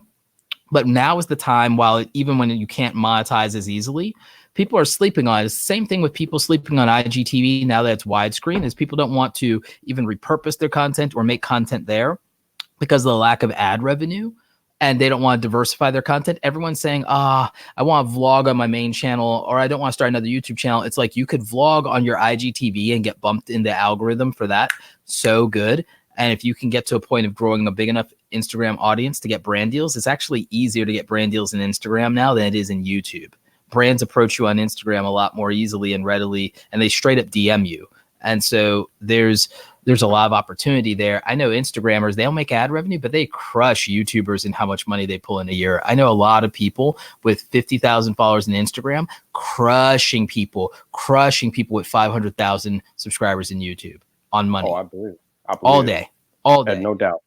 Like it's really so. So I mean, I think Instagram is where that. Yeah. So I think Anchor is the closest thing we'll see to a Spotify. I mean, it's not Spotify, to a YouTube of podcasting. I think that Anchor is, because of the acquisition from Spotify, if nothing else. Yeah. Hopefully, Spotify will make the right move with Anchor, but I guess we'll find out in time. But we're got to. But I'll give them time, because the thing is, here's the thing: Spotify has household name recognition in the way that Google did in its niche category, which is why I think Anchor has a shot. Because again, YouTube grew off the back to prominence and household name status off of Google. No other company other than Microsoft could have really done that for them. No, you're right. Now that they have that backing from Spotify, Anchor could definitely take the next step in their evolution, no doubt. But I'm going to end it here because real life calls in the morning. You know what it is. Right on. Thank you guys for chilling out with me tonight for the podcast. Sorry about the technical difficulties that happened during the first hour. I don't know what happened, but I'll have to figure that out when I go edit and whatnot, but whatever. For those of y'all that donated, if any of you donated, thank you very much. I think Buzz, I don't know if you're watching still, but thank you for donating. Appreciate you guys. For those of you all listening on, we're not even on that part of the podcast anymore, but I stopped that an hour ago or so. But anyway, I'm out of here. Thank you guys for chilling with us tonight. I'll be back on Friday night. Y'all know how it is. But until the next time, people, this your boy Viper, the man about tech. You know where to find me. So come back for more.